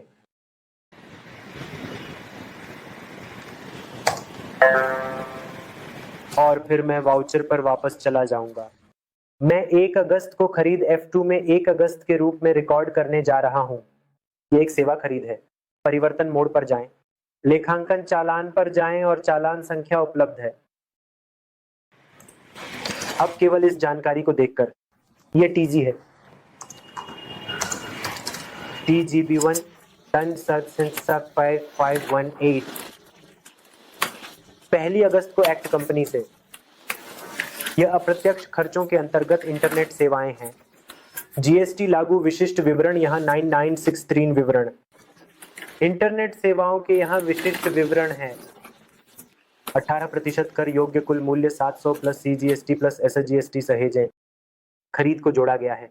अब अगर मैं बटन पर क्लिक करता हूं तो जाओ और GSTR2A को खोजो RT प्लस F2 1 अगस्त से 31 अगस्त तक। और यहाँ अगर आप अब चालानों को देखें तो आप देख सकते हैं कि अब एक्ट के नाम में नीला रंग नहीं है। पहले केवल नीला रंग एक्ट के नाम में दिखाया गया था। तो यदि आपको कोई चालान केवल पोर्टल में उपलब्ध है लेकिन टैली में रिकॉर्ड नहीं किया गया है तो आपको नया रिकॉर्ड बनाने के लिए फर्स्ट बजाज केवल टैली में उपलब्ध है। बजाज केवल पुस्तकों में उपलब्ध है लेकिन पोर्टल फॉलोअप में उपलब्ध नहीं है। दूसरा बजाज वाला EPW है। EPW लेन देन टैली में पोर्टल पर उपलब्ध है। इसके अलावा आप देख सकते हैं कि जब यह 100% मेल खाता है तो वही मान मेल खा रहे हैं। GST स्थिति सेट करें और आगे बढ़ें। मिलान किया गया। अब स्थिति बदल गई है। अब आप देख सकते हैं कि एक्ट का मिलान हो गया है। EPW भी मिलान करता है। अगला क्या आइस लैब्स। आइस लैब्स चालान टैली में उपलब्ध है। आप यहाँ भी देख सकते हैं 1419.66, 1419.63। छोटे पैसे के कारण भी ये बेमेल के अंतर्गत दिखेगा, लेकिन फिर भी चिंता न करें, बस जीएसटी स्थिति को मिलान किया हुआ सेट पर क्लिक करें। अब इन पार्टियों का मिलान भी पूरा हो गया है। अब हमारे पास एक्ट का मिलान हो गया है, ईपीडब्ल्यू का मिलान हो गया है, आइस लैब्स का भी मिलान हो गया है। अगला, यदि आप फेसबुक में फेसबुक देखते हैं तो 7 चालानों में से कुल 2 3 4 5 6 कुल 7 चालानों में से 6 चालान पहले से ही टैली में उपलब्ध हैं और मिलान किए हुए दिखा रहे हैं, लेकिन पोर्टल में एक चालान उपलब्ध है जो केवल पोर्टल पर ही उपलब्ध दिख रहा है। केवल पोर्टल पर ही उपलब्ध, नीला रंग केवल पोर्टल में दिखाया जा रहा था। ये उपलब्ध है लेकिन टैली एप्लीकेशन में नहीं, इसलिए मैं इसका स्क्रीनशॉट लेने जा रहा हूं। एक बार फिर मैं टैली में नई खरीद को फिर से रिकॉर्ड फिर से करूंगा। ये खरीद जानकारी है, EDS hotel 2761982, ADS set window 2761982, और ये 29 अगस्त का है। 29 अगस्त, 29 तारीख अगस्त, और ये यहाँ फेसबुक से है। विज्ञापन सेवाएं, कुल चालान मूल्य कितना 347.18 प्लस गैर स्थानीय। तो अब IGST के लिए जाएं, 409.67 कुल चालान मूल्य मेल खा रहा है। और अब फिर से बटन पर क्लिक करें, जाइए और GSTR 2A खोजें और RT प्लस F21 अगस्त से 31 अगस्त तक। अब यदि आप यहाँ B2B चालान खोलते हैं तो आप देखेंगे, यहाँ तक कि अगर आप फेसबुक देखें तो अब फेसबुक का स्टेटस स्वचालित रूप से मिलान किया गया में बदल जाएगा। अब ये मिलान भी पूरा हो गया है। आप देख सकते हैं कि इनमें से केवल एक लेन देन उपलब्ध है और मिलान किया गया है। यह बजाज पार्टी है जिसे केवल टैली में रिकॉर्ड किया गया है, लेकिन GST पोर्टल पर उपलब्ध नहीं है। अब आपको बजाज से पूछना होगा, आप ये कर बजाज को खो देंगे। हमने 2330 भुगतान किया, कुल कर भुगतान 4660। तो ये 46 स्टार्ट कम से कम आपको बजाज से वापस मांगने चाहिए, क्योंकि फिर से आपको अपने इस 4000 से देयता को समायोजित नहीं किया जा सकता। तो आपकी देनदारी 4000 से अधिक बढ़ जाएगी, क्योंकि आप उन्हें कर का भुगतान करते हैं, लेकिन उन्होंने सरकार को रिपोर्ट नहीं किया। ये ऑनलाइन खरीद में नहीं आ रहा है, आपकी देनदारी भी बढ़ जाएगी। आप बजाज से तुरंत रिटर्न फाइल करने के लिए कहें, या बजाज से ये 4660 आपको वापस करने के लिए कहें, ताकि आप सरकार को कर का भुगतान करेंगे, क्योंकि उसने चीजों का सही तरीके से भुगतान नहीं किया। कम से कम बजाज से पूछें। अगले महीने में रिटर्न दाखिल करने के लिए जिसमें हमारा नाम शामिल है, तो ये वह है जो आपको व्यवसायों में करना चाहिए।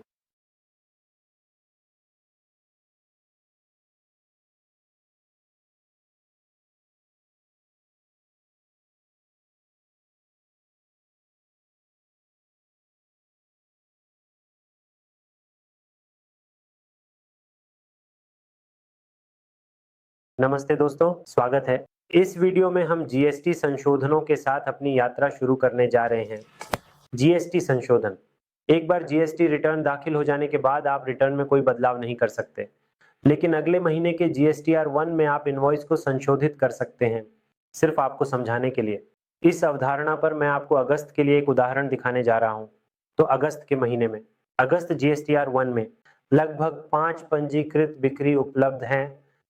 तो उनमें से 4 इनवॉइस टैली शिक्षा से संबंधित हैं। 1 इनवॉइस आइस लैब्स की है। मैं आइस लैब्स की इनवॉइस खोलने जा रहा हूं। मान लीजिए यह इनवॉइस मूल्य लगभग 2099.77 है, लेकिन यहां हमने केवल 29,000 जोड़ा। रिटर्न दाखिल करने के बाद मान लीजिए मुझे यह जानकारी मिली। यहां भी आप इस लेन देन को संपादित या हटाने की कोई कार्रवाई नहीं कर सकते। यह लेन देन अगस्त का है और इनवॉइस नंबर VSS है 027-23-24। यहाँ इनवॉइस का कुल मूल्य 34,311 है और कुल कर योग्य मूल्य 29,000 है। मैं बस इस वाउचर में एक संशोधन करना चाहता था। यदि आप कोई बदलाव करना चाहते थे तो वह अगस्त महीने में दर्ज की गई एक लेन देन है। तो अगर आप कोई बदलाव करना चाहते हैं तो मैं आपको सितंबर GSTR 1 में ले जाऊंगा। मान लीजिए हमने एक अगस्त में गलती, हम सितंबर में सुधार करने जा रहे हैं। मैं डिफ़ॉल्ट रूप से ऑनलाइन तैयारी करने जाऊंगा। यदि आप सितंबर GSTR 1 में देखें तो आपको इस प्रकार की तालिका दिखाई देगी, लेकिन तालिका के बगल में आप देख सकते हैं कि संशोधित रिकॉर्ड विवरण के नाम से एक छोटा विकल्प उपलब्ध है। हाँ, आप जानते हैं पिछले महीने अगर आपने B2B में कोई गलती की है तो यहाँ B2B का चयन करें। अगर आपने B2C में एक गलती अगर आप इसे यहाँ सुधारना चाहते हैं तो यहाँ B2C का चयन करें। जैसा कि मुझे पता है कि मैंने पिछले महीने गलती की थी। B2B आपूर्ति के लिए मैं B2B इनवॉइस पर जाता हूँ। B2B इनवॉइस में सबसे पहले आपको वित्तीय क्षेत्रों का चयन करने पर केंद्रित करना होगा। यह उसी 23-24 से संबंधित है और इनवॉइस नंबर VSS है 0027.2324। ये इनवॉइस नंबर है और संशोधित रिकॉर्ड बटन पर क्लिक करें और मुझे पूरी इनवॉइस मिल जाएगी। संपादन मोड, मैं बदलाव कर सकता हूँ। मैं इस इनवॉइस में बदलाव कर सकता हूँ। मान लीजिए मैं लिख सकता हूँ, मान लीजिए, ठीक है, ये सिर्फ 2000 है, 2000 प्लस टैक्स। तो मैंने अभी 2000 जोड़ा है और सिस्टम ने 18% GST जोड़ा है। आपको केवल मान प्रदान करने की आवश्यकता है, बाकी का ध्यान सिस्टम रखेगा। मूल्य जोड़ते समय आपको केवल मूल्य प्रदान करने की आवश्यकता है और सिस्टम आवश्यकताओं के अनुसार बदलाव कर देगा और शेष 0 होगा। तो कुल 10,000 प्लस 500 और 2,000 प्लस 36,000, कुल 2,46,500 और कुल मूल्य 2,45,500। तो इस तरह आप बदलाव कर सकते हैं और बस सेव बटन पर क्लिक करें ताकि बदलाव सहेजे जा सकें। इस तरह आप GSTR 1 में बदलाव कर सकते हैं। धन्यवाद।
नमस्ते दोस्तों, स्वागत है। इस वीडियो में हम जीएसटी संशोधनों के साथ अपनी यात्रा शुरू करने जा रहे हैं। जीएसटी संशोधन। एक बार जीएसटी रिटर्न दाखिल हो जाने के बाद आप रिटर्न में कोई बदलाव नहीं कर सकते, लेकिन अगले महीने के जीएसटीआर 1 में आप चालानों में संशोधन कर सकते हैं। सिर्फ आपको समझाने के लिए। इस अवधारणा पर मैं आपको अगस्त के लिए एक उदाहरण दिखाने जा रहा हूँ। तो अगस्त के महीने में, अगस्त जीएसटीआर 1 में लगभग 5 पंजीकृत बिक्री उपलब्ध हैं। तो उनमें से 4 चालान टैली शिक्षा से संबंधित हैं। 1 चालान आइस लैब से। मैं आइस लैब्स का चालान खोलने जा रहा हूँ। मान लीजिए कि यह चालान मूल्य लगभग 2099 है, लेकिन यहाँ हमने केवल 29,000 जोड़े। रिटर्न दाखिल करने के बाद मान लीजिए मुझे ये जानकारी मिली। यहाँ भी आप इस लेन देन को संपादित या हटाने की कोई कार्रवाई नहीं कर सकते। ये लेन देन अगस्त का है और चालान संख्या VSS है। यहाँ चालान मूल्य कुल 34,311 है और कुल कर योग्य मूल्य 29,000 है। मैं इस वाउचर में सिर्फ एक संशोधन करना चाहता था। यदि आप कोई बदलाव करना चाहते थे तो वह अगस्त महीने में दर्ज किया गया लेन देन है। तो यदि आप कोई बदलाव करना चाहते हैं तो मैं आपको सितंबर जीएसटीआर 1 में ले जाऊंगा। मान लीजिए हमने 1 अगस्त में गलती, हम सितंबर में सुधार करेंगे। मैं डिफ़ॉल्ट रूप से ऑनलाइन तैयारी करने जाऊंगा। यदि आप सितंबर जीएसटीआर 1 में देखें तो आपको इस प्रकार की तालिका दिखाई देगी, लेकिन तालिका के बगल में आप देख सकते हैं कि अमेंड रिकॉर्ड डिटेल्स नाम का एक छोटा विकल्प उपलब्ध है। हाँ, आप जानते हैं पिछले महीने यदि आपने B2B में कोई गलती की है तो यहाँ B2B का चयन करें। यदि आपने B2C में गलती, यदि आप इसे यहाँ सुधारना चाहते हैं तो यहाँ B2C का चयन करें। जैसा कि मुझे पता है कि मैंने पिछले महीने गलती की थी। B2B आपूर्ति में B2B चालानों पर जाता हूँ। B2B चालानों में सबसे पहले आपको वित्तीय क्षेत्रों का चयन करने पर ध्यान केंद्रित करना होगा। ये उसी तेज 24 का है और चालान संख्या VSS है 02 September 2024। यह चालान संख्या है और अमेंड रिकॉर्ड बटन पर क्लिक करें और मुझे कुल चालान मिल जाएगा। संपादन मोड में बदलाव कर सकता हूँ। मैं इस चालान में बदलाव कर सकता हूँ। मान लीजिए मैं लिख सकता हूँ, मान लीजिए ठीक है, ये सिर्फ 2,000 है, 2,000 प्लस टैक्स। तो मैंने अभी 2,000 जोड़े हैं और सिस्टम ने 18% GST जोड़ा है। आपको केवल मान प्रदान करने की आवश्यकता है, सिस्टम इसका ध्यान रखेगा। मूल्य जोड़ते समय आपको मान देना है और सिस्टम आवश्यकताओं के अनुसार बदलाव कर देगा और उपकर 0 होगा। तो कुल 10,000 प्लस 65 और 2,000 प्लस 36,000, कुल 246,500 और कुल मूल्य लगभग 245,500। तो इस तरह आप बदलाव कर सकते हैं और बस सेव बटन पर क्लिक करें ताकि बदलाव सहेजे जा सकें। इस प्रकार आप जीएसटीआर 1 में बदलाव कर सकते हैं। धन्यवाद।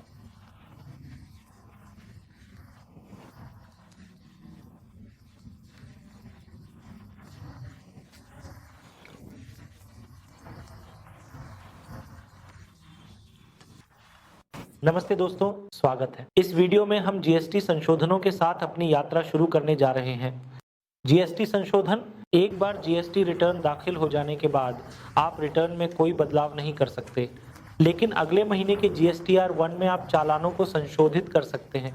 सिर्फ आपको समझाने के लिए। इस अवधारणा पर मैं आपको अगस्त के लिए एक उदाहरण दिखाने जा रहा हूँ। तो अगस्त के महीने में, अगस्त जीएसटीआर 1 में लगभग 5 पंजीकृत बिक्री उपलब्ध हैं। तो उनमें से 4 चालान टैली शिक्षा के हैं। 1 चालान आइस लैब्स का है।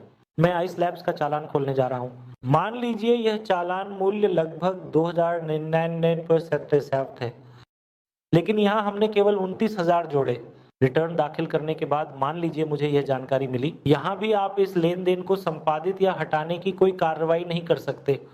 यह लेन देन अगस्त और चालान संख्या VSS 2324। यहाँ चालान मूल्य कुल 34,311 है और कुल कर योग्य मूल्य 29,000 है। मैं बस इस वाउचर में एक संशोधन करना चाहता था। यदि आप कोई बदलाव करना चाहते थे तो वह अगस्त महीने में दर्ज किया गया लेन देन है। तो यदि आप कोई बदलाव करना चाहते हैं तो मैं आपको सितंबर जीएसटीआर 1 में ले जाऊंगा। मान लें कि हमने 1 अगस्त में गलती, हम सितंबर में सुधार करने जा रहे हैं। मैं डिफ़ॉल्ट रूप से ऑनलाइन तैयारी करने जाऊंगा। यदि आप सितंबर जीएसटीआर 1 में देखें तो आपको इस प्रकार की तालिका दिखाई देगी, लेकिन तालिका के बगल में आप देख सकते हैं कि संशोधन रिकॉर्ड विवरण के नाम से एक छोटा विकल्प उपलब्ध है। हाँ, आप जानते हैं पिछले महीने यदि आपने B2B में कोई गलती की है तो यहाँ B2B का चयन करें। यदि आपने B2C में एक गलती, अगर आप इसे सुधारना चाहते हैं तो यहाँ B2C का चयन करें। जैसा कि मुझे पता है कि मैंने पिछले महीने गलती की थी। B2B आपूर्ति के लिए मैं B2B चालान पर जाता हूँ। B2B चालानों में सबसे पहले आपको वित्तीय क्षेत्रों का चयन करने पर ध्यान केंद्रित करना होगा। ये उसी 2324 का है और चालान संख्या VSS 002723234 यह चालान संख्या है और संशोधन रिकॉर्ड बटन पर क्लिक करें और मुझे कुल चालान मिल जाएगा। संपादन मोड, मैं बदलाव कर सकता हूँ। मैं इस चालान में बदलाव कर सकता हूँ। मान लीजिए मैं लिख सकता हूँ, मान लीजिए ठीक है, ये सिर्फ 2,000 है, 2,000 प्लस टैक्स। तो मैंने अभी 2,000 जोड़े हैं और सिस्टम ने 18% GST जोड़ा है। आपको केवल मान प्रदान करने की आवश्यकता है, सिस्टम इसका ध्यान रखेगा। मूल्य जोड़ते समय आपको मान देना है और सिस्टम आवश्यकताओं के अनुसार बदलाव कर देगा और उपकर 0 होगा। तो कुल 10,000 प्लस 500 और 2,000 प्लस 36,000, कुल 2,46,500 और कुल मूल्य 2,45,500 थोड़ा। तो इस तरह आप बदलाव कर सकते हैं और बस सेव बटन पर क्लिक करें ताकि बदलाव सहेजे जा सकें। इस तरह आप GSTR 1 में बदलाव कर सकते हैं। धन्यवाद।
नमस्ते दोस्तों, स्वागत है। इस वीडियो में हम ई इनवॉइसिंग की पूरी प्रक्रिया पर चर्चा करने जा रहे हैं। आप अपने जीएसटी पहचान संख्या को ई इनवॉइस पोर्टल पर कैसे पंजीकृत करते हैं। आईआरपी पोर्टल है। आप अपने जीएसटी नंबर हेतु ई इनवॉइसिंग कैसे सक्षम कर सकते हैं, और हम यह भी समझते हैं कि आप लेखा सॉफ्टवेयर के माध्यम से ई इनवॉइस उत्पन्न करने के लिए एपीआई उपयोगकर्ता कैसे बना सकते हैं। और हम ये भी चर्चा करेंगे कि आप 3 तरीकों से ई इनवॉइस कैसे उत्पन्न कर सकते हैं। पहला तरीका ये होगा कि आप टैली एप्लीकेशन का उपयोग करके ई इनवॉइस कैसे उत्पन्न कर सकते हैं। टैली एप्लीकेशन के भीतर आप बस अपने एपीआई उपयोगकर्ता क्रेडेंशियल्स दर्ज करके तुरंत ई इनवॉइस उत्पन्न कर सकते हैं, साथ ही ई वे बिल भी। और फिर हमने यह भी चर्चा की कि आप टैली एप्लीकेशन का उपयोग करके ई इनवॉइस कैसे उत्पन्न कर सकते हैं, भले ही यदि एपीआई उपयोगकर्ता लॉगिन उपलब्ध नहीं है या बनाए भी नहीं गए हैं। और हम यह भी समझेंगे कि आप ई इनवॉइसिंग कैसे कर सकते हैं, भले ही आप कोई लेखा सॉफ्टवेयर का उपयोग न करें। इस तीसरे तरीके में सॉफ्टवेयर। इस विधि में हम जेसन फाइल उत्पन्न करने के लिए उपकरण का अलग से उपयोग करेंगे और फिर इसे ई इनवॉइस पोर्टल पर अपलोड करने के लिए पुनः उपयोग करेंगे। Invoice portal. तो सबसे पहले हम समझते हैं कि ई इनवॉइस क्या है। जीएसटी प्रणाली में इनवॉइसिंग प्रणाली को सुव्यवस्थित करने के लिए सीबीआईसी केंद्रीय अप्रत्यक्ष कर और सीमा शुल्क ने ई इनवॉइसिंग प्रणाली को पेश किया है और इसे करदाताओं के लिए अनिवार्य बना दिया है। ई इनवॉइसिंग का मतलब है कि प्रत्येक पंजीकृत करदाता को चालान इलेक्ट्रॉनिक रूप से उत्पन्न और जारी करना आवश्यक है, ऑनलाइन, जिसे ई इनवॉइसिंग के नाम से जाना जाता है। और सबसे पहले हम समझेंगे कि ई इनवॉइसिंग कब अनिवार्य है और यह किसके लिए अनिवार्य है और इसे लागू किया गया है विभिन्न चरणों पर। और अब यदि आपके व्यवसाय का टर्नओवर 10 करोड़ से अधिक है तो ई इनवॉइसिंग अनिवार्य है। पिछले वित्तीय वर्ष का टर्नओवर 10 करोड़ से अधिक है। अब ई इनवॉइसिंग 1 अक्टूबर 2022 से अनिवार्य है। तो इस वीडियो श्रृंखला में हम ई इनवॉइसिंग की पूरी प्रक्रिया को समझने जा रहे हैं। धन्यवाद। नमस्ते दोस्तों, स्वागत है। इस वीडियो में हम समझेंगे कि आप ई इनवॉइस पोर्टल पर अपना जीएसटी नंबर कैसे पंजीकृत कर सकते हैं। तो यहाँ मैं इसे शुरू करने जा रहा हूँ। तो सबसे पहले आपको e-invoice1.gst.gov.in पर जाना होगा और सबसे पहले आपको इस वेबसाइट पर जाना होगा। और यहाँ पंजीकरण के 2 भाग हैं। पहले आपको पंजीकृत होना होगा और फिर आप इस पंजीकरण विकल्प में लॉगिन कर सकते हैं। इसके अलावा आपके पास 2 विकल्प हैं। 1 पोर्टल लॉगिन है और फिर आपके पास इनवॉइस और सक्षम करना है। सबसे पहले मैं पोर्टल लॉगिन पर क्लिक करूंगा और जब आप पोर्टल लॉगिन पर क्लिक करेंगे तो यह आपसे आपका जीएसटी पहचान संख्या दर्ज करने के लिए कहेगा। तो यदि आप एक बार अपना जीएसटी पहचान संख्या दर्ज करते हैं तो यह आपको सूची प्रदान करेगा और यहाँ आपको ओटीपी की पुष्टि करनी होगी। एक बार जब आप ओटीपी की पुष्टि कर लेते हैं तो आपको अपना उपयोगकर्ता नाम और पासवर्ड बनाने देगा, जिसका उपयोग आपके ई इनवॉइस पोर्टल में नियमित रूप से लॉगिन करने के लिए किया जाता है। धन्यवाद। नमस्ते दोस्तों, स्वागत है। इस वीडियो में हम समझेंगे कि आप अपने जीएसटी पहचान के लिए ई इनवॉइसिंग को कैसे सक्षम कर सकते हैं। संख्या। पंजीकरण के बाद पहले आपको अपना पंजीकरण पूरा करना होगा और फिर आपको ई इनवॉइसिंग को सक्षम करना होगा आपकी जीएसटी पहचान संख्या के लिए। ई इनवॉइसिंग के लिए आपको पंजीकरण विकल्प पर जाकर ई इनवॉइस सक्षम करना होगा। उस समय जब भी आप वहां क्लिक करेंगे यह आपसे आपके जीएसटी पहचान की पुष्टि करने के लिए कहेगा। संख्या। यदि आप एक बार अपने जीएसटी पहचान संख्या की पुष्टि करते हैं और फिर कैप्चा दर्ज करते हैं तो आपको जाओ विकल्प पर क्लिक करना। तो यहाँ मैं कैप्चा J9EKN दर्ज कर रहा हूँ और जाओ पर क्लिक कर रहा हूँ और यहाँ ये आपको विवरण की पुष्टि कर रहा है। तो आपको घोषणा को स्वीकार करना होगा और ये आपसे पूछ रहा है कि क्या आपका टर्नओवर 10 करोड़ से अधिक है। हाँ, बस उसी की पुष्टि करें और ओटीपी भेजें बटन पर क्लिक करें। यदि आप एक बार ओटीपी भेजें, क्लिक करते हैं, ओटीपी आपके पंजीकृत मोबाइल नंबर पर प्राप्त होगा। आपको बस उस ओटीपी की पुष्टि करनी है और फिर ओटीपी सत्यापित करने के बटन पर क्लिक करना है।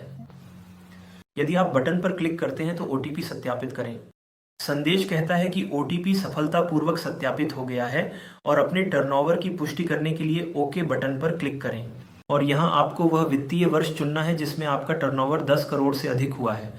तो यहाँ मैं चुनने जा रहा हूँ। तो जांच लें, उस पंजीकरण संख्या पर आपकी सभी विवरण सही हैं। यदि आपके व्यवसाय टर्नओवर 2 करोड़ से अधिक है तो आपको वित्तीय वर्ष का चयन करना होगा।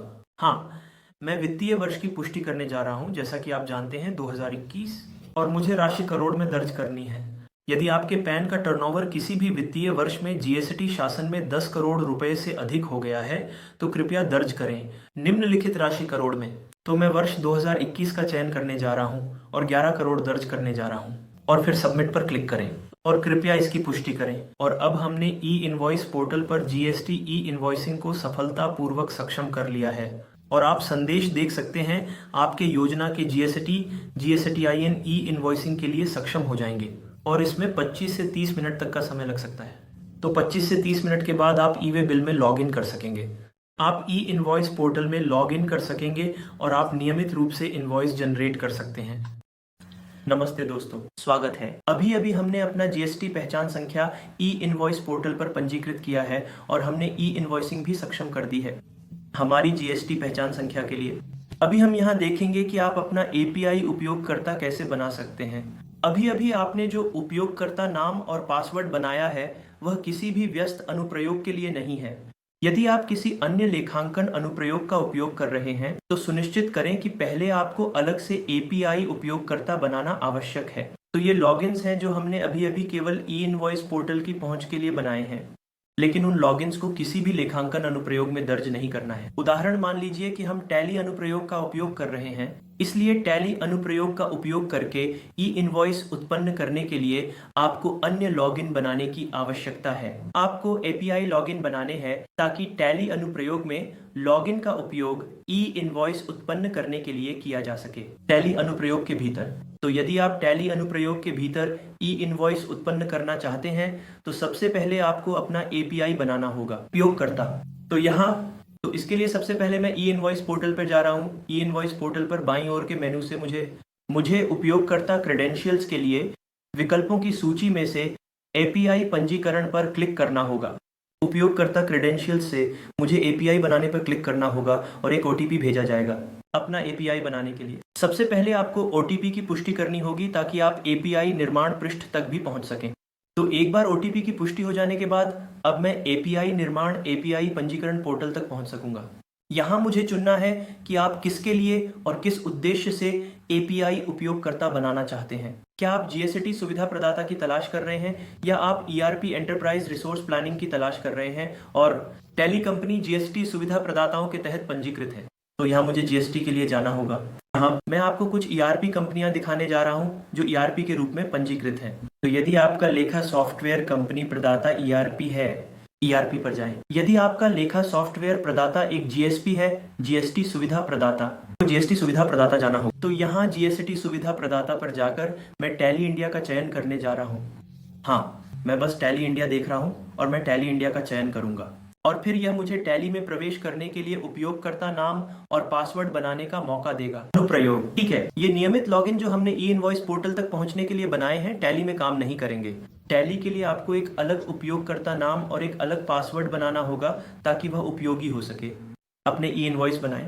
तो उपयोगकर्ता नाम और पासवर्ड बनाने के बाद मैं सबमिट बटन पर क्लिक करने जा रहा हूँ।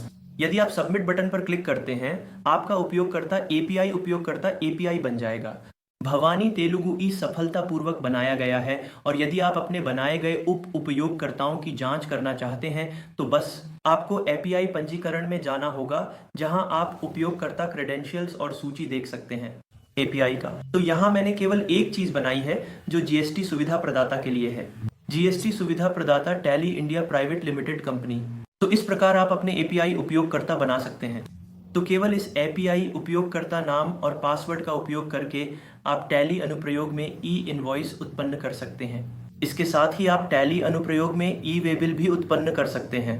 अगले वीडियो में हम समझने करेंगे कि आप टैली एप्लीकेशन में ई इनवॉइस कैसे उत्पन्न कर सकते हैं। अनुप्रयोग। धन्यवाद। नमस्ते दोस्तों, स्वागत है। अभी अभी हमने ई इनवॉइस पोर्टल पर एक एपीआई उपयोगकर्ता बनाया है ना? तो उस एपीआई उपयोगकर्ता लॉगिन का उपयोग करके आप टैली एप्लीकेशन के भीतर ई इनवॉइस जनरेट कर सकते हैं। आप ई वे बिल भी जनरेट कर सकते हैं। इसके अलावा आप टैली एप्लीकेशन से ही सभी जानकारी प्रिंट भी कर सकते हैं। आपको कोई अन्य एप्लीकेशन खोलने नहीं है।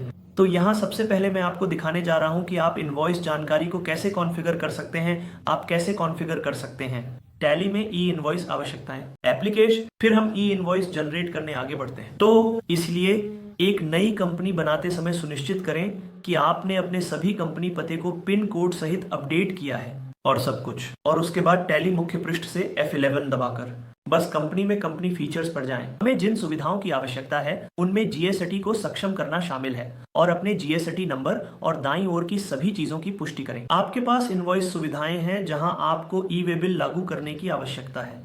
हाँ, ई इनवॉइस का मूल्य 50,000 से अधिक है। सबसे महत्वपूर्ण बात, ई वे बिल प्रिंट को सक्षम किया जा सकता है और हमारे पास और भी बहुत कुछ है। महत्वपूर्ण जो ई इनवॉइस लागू है, यदि आप टैली एप्लीकेशन का उपयोग करके ई इनवॉइस जनरेट करना चाहते हैं तो आपको इस विशेष बटन को सक्षम करना होगा और लागू होने की पुष्टि करें। मैं जा रहा हूं, मैं आज की तारीख की पुष्टि करने जा रहा हूं और मुझे स्थान से पुष्टि करनी है। हम हैदराबाद से हैं और विनिमय दर अधिकतम 3 दिनों तक है और इसे बस स्वीकार करें। तो अभी हमने एक कंपनी बनाई है और हमने जीएसटी कॉन्फ़िगर किया है। अब मैं आपको दिखाने जा रहा हूं कि आप ई इनवॉइस कैसे जनरेट कर सकते हैं। तो अभी मैं बुनियादी बिक्री इनवॉइस की बुनियादी जानकारी भरने जा रहा हूं और सुनिश्चित करूंगा बिक्री की जानकारी रिकॉर्ड करते समय जानकारी सही है और आपके ग्राहकों के पते, जिनमें पिन कोड भी शामिल है, में कोई त्रुटि नहीं है। और मैं बिक्री करने जा रहा हूं। नोकिया घड़ियाओं 12 संख्या प्रत्येक की दर 2500। और फिर क्योंकि ये गैर स्थानीय है, मैं सभी आइटम जोड़ने के बाद आईजीएसटी जोड़ूंगा, जिसे आप नीचे देख सकते हैं। आपसे जीएसटी, ई वे बिल और ई इनवॉइस विवरण प्रदान करने के लिए कहा जा रहा है। आपको इस विशेष बटन को सक्षम करना होगा और पेज खुल जाएगा। यदि आपको नहीं पता कि सिस्टम आपसे यह सारी जानकारी नहीं मांग रहा है तो F12 दबाएं और सभी को सक्षम करें। सुविधाएं, यदि आप इसे सक्षम करते हैं तो यह आपसे डिलीवरी और डिस्पैच की सभी जानकारी मांगेगा। सिर्फ सभी जानकारी की पुष्टि करें और ई इनवॉइस विवरण की भी पुष्टि करें। तो सभी विवरण भरने के बाद यदि आप वाउचर को सहेजने से पहले एक बार आगे बढ़ते हैं तो ये होगा, क्या आप वाउचर विवरण को ई इनवॉइस और ई वे बिल जनरेशन के लिए भेजना चाहते हैं? यदि आप यहाँ पर क्लिक करते हैं, यह आपसे आपका उपयोगकर्ता नाम पुष्टि करने के लिए कहेगा। ई इनवॉइस पोर्टल लॉगिन की पुष्टि न करें। ई वे बिल और ई इनवॉइस को टैली में जनरेट करने के लिए एपीआई उपयोगकर्ता नाम और एपीआई पासवर्ड की पुष्टि करें। एप्लीकेशन, मैं उस एपीआई उपयोगकर्ता नाम की पुष्टि करने जा रहा हूँ जिसे हमने अभी अभी बनाया है और फिर मैं पासवर्ड की भी पुष्टि करूंगा। तो मैं उपयोगकर्ता नाम और पासवर्ड की पुष्टि करने जा रहा हूं। तो जैसे ही आप उपयोगकर्ता नाम और पासवर्ड की पुष्टि करते हैं, यदि आप एक बार एंटर दबाते हैं, इसके साथ विनिमय करेगा। अब आप संदेश देख सकते हैं कि ई इनवॉइस और ई वे बिल सफलतापूर्वक जनरेट हो गए हैं। विवरण पहले से ही अपडेट किए गए हैं। तो मैं आपको प्रिंट दिखाने जा रहा हूं। इसके लिए पेज अप Ctrl+P दबाएं और प्रीव्यू पर जाएं। इस पृष्ठ पर आप ई इनवॉइस का QR कोड देख सकते हैं और आप यहाँ IRN नंबर यानी इनवॉइस संदर्भ संख्या और यहाँ तक की स्वीकृति भी देख सकते हैं। तिथि स्वीकृति संख्या भी उपलब्ध है। यहाँ तक कि ई वे बिल नंबर भी टैली एप्लीकेशन में पहले से लॉड किया गया है। ये कितना सरल है। सभी प्रेषण और डिलीवरी जानकारी भरने के बाद आपको बस अपना एपीआई उपयोगकर्ता नाम दर्ज करना है और दूसरे पृष्ठ से आगे पासवर्ड जनरेट करें। मैं अब विशेष रूप से ई वे बिल भी देख सकता हूं और यह वह ई वे बिल है जहां आप पूरी जानकारी पा सकते हैं। ई वे बिल जानकारी, ताकि आपको अलग से इनवॉइस और अलग से ई वे बिल जनरेट करने की आवश्यकता ना हो। दोनों को एक साथ जनरेट किया जा सकता है। मैं आपको ये भी दिखाने जा रहा हूं कि आप ई इनवॉइस पोर्टल से ई इनवॉइस कैसे प्रिंट कर सकते हैं। वहां आपको ई इनवॉइस टैब से प्रिंट बटन पर क्लिक करना होगा और जहां आपको IRN नंबर या स्वीकृति नंबर दर्ज करने की आवश्यकता होती है। तो टैली एप्लीकेशन को देखकर मैं जनरेट किया गया स्वीकृति नंबर दर्ज करने जा रहा हूं, इसलिए प्रिंट लेना अनिवार्य नहीं है, लेकिन मैं आपको यह जनरेट हुआ है या नहीं ताकि आप पूरी तरह से समझ सकें। आपको स्पष्ट करने के लिए मैं ई इनवॉइस पोर्टल से एक प्रिंट लेने जा रहा हूं ताकि आपको पुष्टि, जो भी आप जानते हैं, जो भी ई इनवॉइस नंबर आपको टैली में प्राप्त हुआ है वही है चीज जो ई इनवॉइस पोर्टल पर भी उपलब्ध है। तो एपीआई बन जाने के बाद आपको ई इनवॉइस पोर्टल पर जाने नहीं है, क्योंकि आप टैली एप्लीकेशन में एपीआई लॉगिन का उपयोग कर सकते हैं। आप ई इनवॉइस जनरेट कर सकते हैं, साथ ही ई वे बिल। तो ये कितना सरल है। धन्यवाद। नमस्ते दोस्तों, स्वागत है। इस वीडियो में मैं आपको दिखाने जा रहा हूं कि आप टैली एप्लीकेशन में और ई इनवॉइस पोर्टल पर भी। तो सबसे पहले मैं आपको दिखाने जा रहा हूं कि आप टैली एप्लीकेशन से कैसे रद्द कर सकते हैं। तो टैली एप्लीकेशन से आपको अधिक रिपोर्ट प्रदर्शित करने के लिए जाना होगा। आपको जीएसटी रिपोर्ट्स जाना होगा, वहां से मैं ई इनवॉइस के लिए जाऊंगा। तो जो भी IRN आपने जनरेट किया है, अगर आप उन्हें रद्द करना चाहते हैं तो बस स्पेस बार दबाएं और जो चुना जाएगा, और आप बस IRN रद्द करें पर क्लिक कर सकते हैं। यदि आप एक बार IRN रद्द करें पर क्लिक करते हैं तो यह आपसे पूछेगा रद्द करने के कारण। तो मैं क्लिक करने जा रहा हूं, मैं बस इसे खोलने जा रहा हूं। मैं IRN रद्द करने पर क्लिक करूंगा और बस हाँ पर क्लिक करूंगा और ये आपसे कारण पूछेगा, क्या आप IRN रद्द करने जारी रखना चाहते हैं? हाँ। यदि आप हाँ क्लिक करते हैं तो पूछेगा आप रद्द क्यों करना चाहते हैं। तो यदि आप एक बार कारण चुनते हैं और टिप्पणी दर्ज करते हैं और यदि आप एक बार एंटर पर क्लिक करते हैं, ई इनवॉइस को टैली एप्लीकेशन से भी रद्द किया जाएगा। ठीक है, और फिर मैं आपको दिखाऊंगा कि आप ई इनवॉइस पोर्टल से भी कैसे रद्द कर सकते हैं। तो सबसे पहले मैं नियमित उपयोगकर्ता नाम और पासवर्ड का उपयोग करके ई इनवॉइस पोर्टल पर लॉगिन करूंगा। तो टैली में उपयोग की गई API ई इनवॉइस पोर्टल में उपयोग नहीं की जाएगी, वो एक अलग लॉगिन है।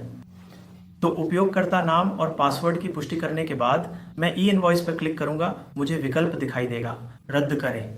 तो उससे पहले मैं आपको उत्पन्न ई इनवॉइस दिखाने जा रहा हूं, इसके लिए गो बटन पर क्लिक करें। आप यहां खाता संख्या देख सकते हैं।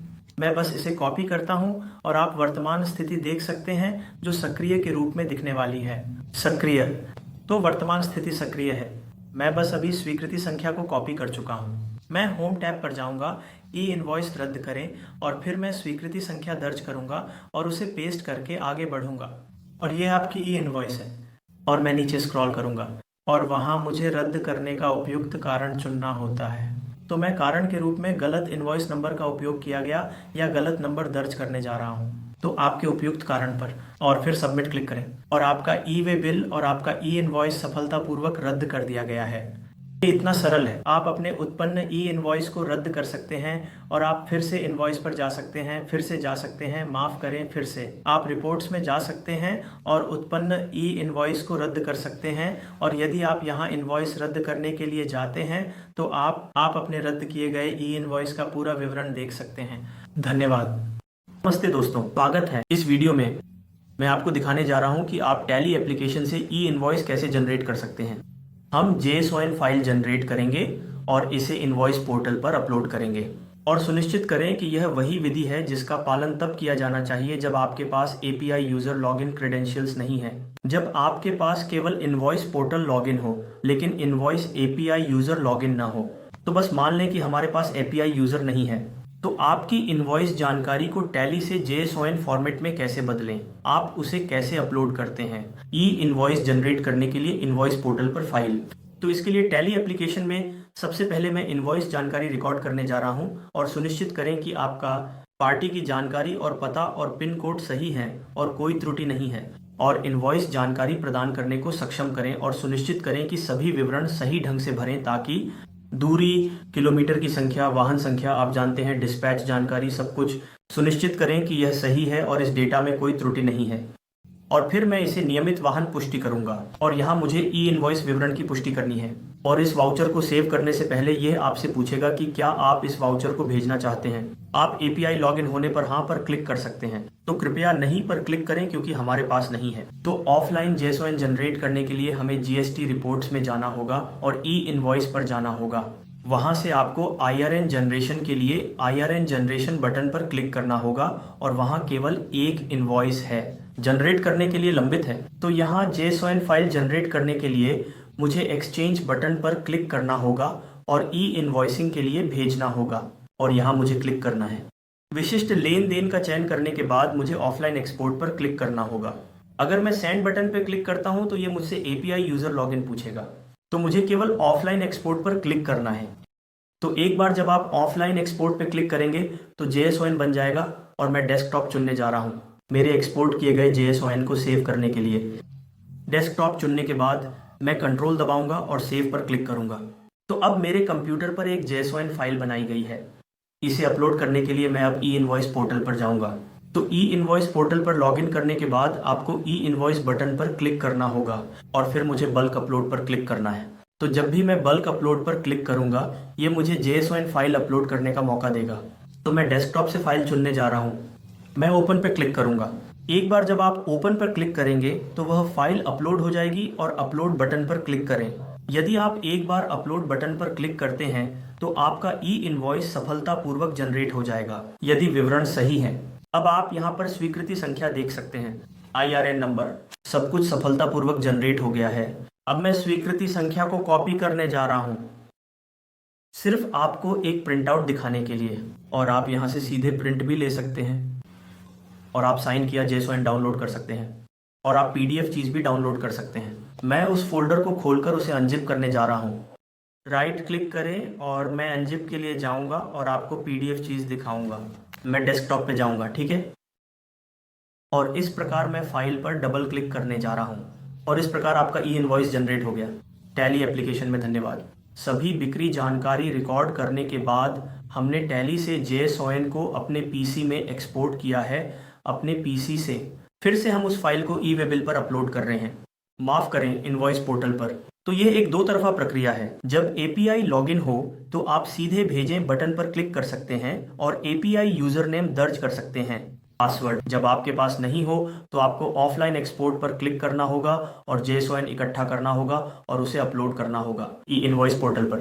तो इस प्रकार हम ई इनवॉइस जनरेट करने के दो तरीकों का उपयोग करते हैं। धन्यवाद।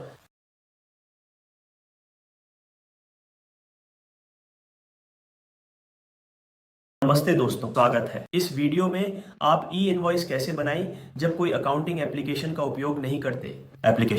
तो जब आपके पास कोई अकाउंटिंग एप्लीकेशन होता है, उस एप्लीकेशन से हम JSON जनरेट करते हैं और हम इसे एक्सपोर्ट करते हैं। हम एक्सपोर्ट करें और हम इसे ई इनवॉइस पोर्टल पर अपलोड करते हैं या उस एप्लीकेशन के भीतर हम API यूजर नेम दर्ज करते हैं। पासवर्ड से ई इनवॉइस जनरेट करें। लेकिन मैं बात करने जा रहा हूं कि जब कोई अकाउंटिंग एप्लीकेशन नहीं है तब आप ई इनवॉइस कैसे जनरेट कर सकते हैं। उस मामले में बहुत सरल दोस्तों, आपको हेल्प बटन पर जाना है और वहां से आपको टूल्स में जाना होगा और फिर से आपको टूल्स विकल्प पर जाना होगा और वहां आपको बल्क जनरेशन टूल्स में जाना होगा। उस बल्क जनरेशन टूल्स से आपको ई इनवॉइस JSON प्रिपरेशन फॉर्मेट पर क्लिक करना होगा। बस उस बटन पर क्लिक करें और आपको एक एक्सेल फाइल मिल जाएगी। उस एक्सेल फाइल को खोलकर आपको आवश्यक फॉर्मेट के अनुसार सभी जानकारी दर्ज करनी होगी। तो मैं सक्षम संपादन पर क्लिक करूंगा और विभिन्न शीट्स उपलब्ध हैं और शीट्स में हमारे पास वेलकम विकल्प है और हमारे पास प्रोफाइल है जहां हमें अपने साधनों को दर्ज करना होता है। हम बेच रहे हैं, हम ई इनवॉइस जनरेट कर रहे हैं, तो हमें अपना GST जानकारी दर्ज करनी होगी और हमें इन सभी प्रोफाइल जानकारी को भी भरना होगा। क्या आपके पास रिवर्स चार्जेस है? नहीं। क्या आपके पास ई-कॉमर्स GSTIN? हाँ नहीं। क्या आपके पास डिस्पैच ट्रांजैक्शन का बिल है? हाँ या नहीं। आपको ये सभी विवरण भरने होंगे, हाँ और नहीं। और उसके बाद हमें ई इनवॉइस पेज पर जाना होगा जहां हमें सप्लाई कोड भरना आवश्यक है, चाहे वह B2B हो या B2C। हमें यह पुष्टि करने की आवश्यकता है कि यह रिवर्स चार्ज है या नहीं। हमें सभी इनवॉइस जानकारी भरनी होगी। तो आपके पास जो भी इनवॉइस जानकारी है जिसमें उत्पाद, मात्रा, माप और सब कुछ शामिल है, इन सभी विवरणों को इस एक्सेल फाइल में भरना होगा। और इन सभी विवरणों को भरने के बाद यदि आप एक बार सत्यापन पर क्लिक करते हैं तो यह दिखाएगा। यदि कोई त्रुटियां हो तो आपको सूचित करेगा। यदि सब कुछ सही है तो यह सफलतापूर्वक सत्यापित हो जाएगा और JSON तैयार करें बटन उपलब्ध होगा आपको। और यदि आप एक बार इस एक्सेल से JSON तैयार करने पर क्लिक करते हैं तो आपको एक JSON फाइल मिलेगी और वह JSON फाइल ई इनवॉइस पोर्टल पर अपलोड किया जा सकता है और उस JSON फाइल को ई इनवॉइस पोर्टल पर अपलोड करना होता है। बल्क JSON अपलोड पर क्लिक करके आपको उस जनरेट की गई JSON फाइल को ब्राउज करना होगा ताकि आप तुरंत ई इनवॉइस जनरेट कर सकते हैं। इसलिए सुनिश्चित करें कि आप हमेशा ई इनवॉइस पोर्टल से नवीनतम टूल डाउनलोड कर रहे हैं, इसलिए इसे देखते रहें। नवीनतम संस्करणों के लिए ई इनवॉइस पोर्टल उसी अधिकार पर उपलब्ध है। धन्यवाद।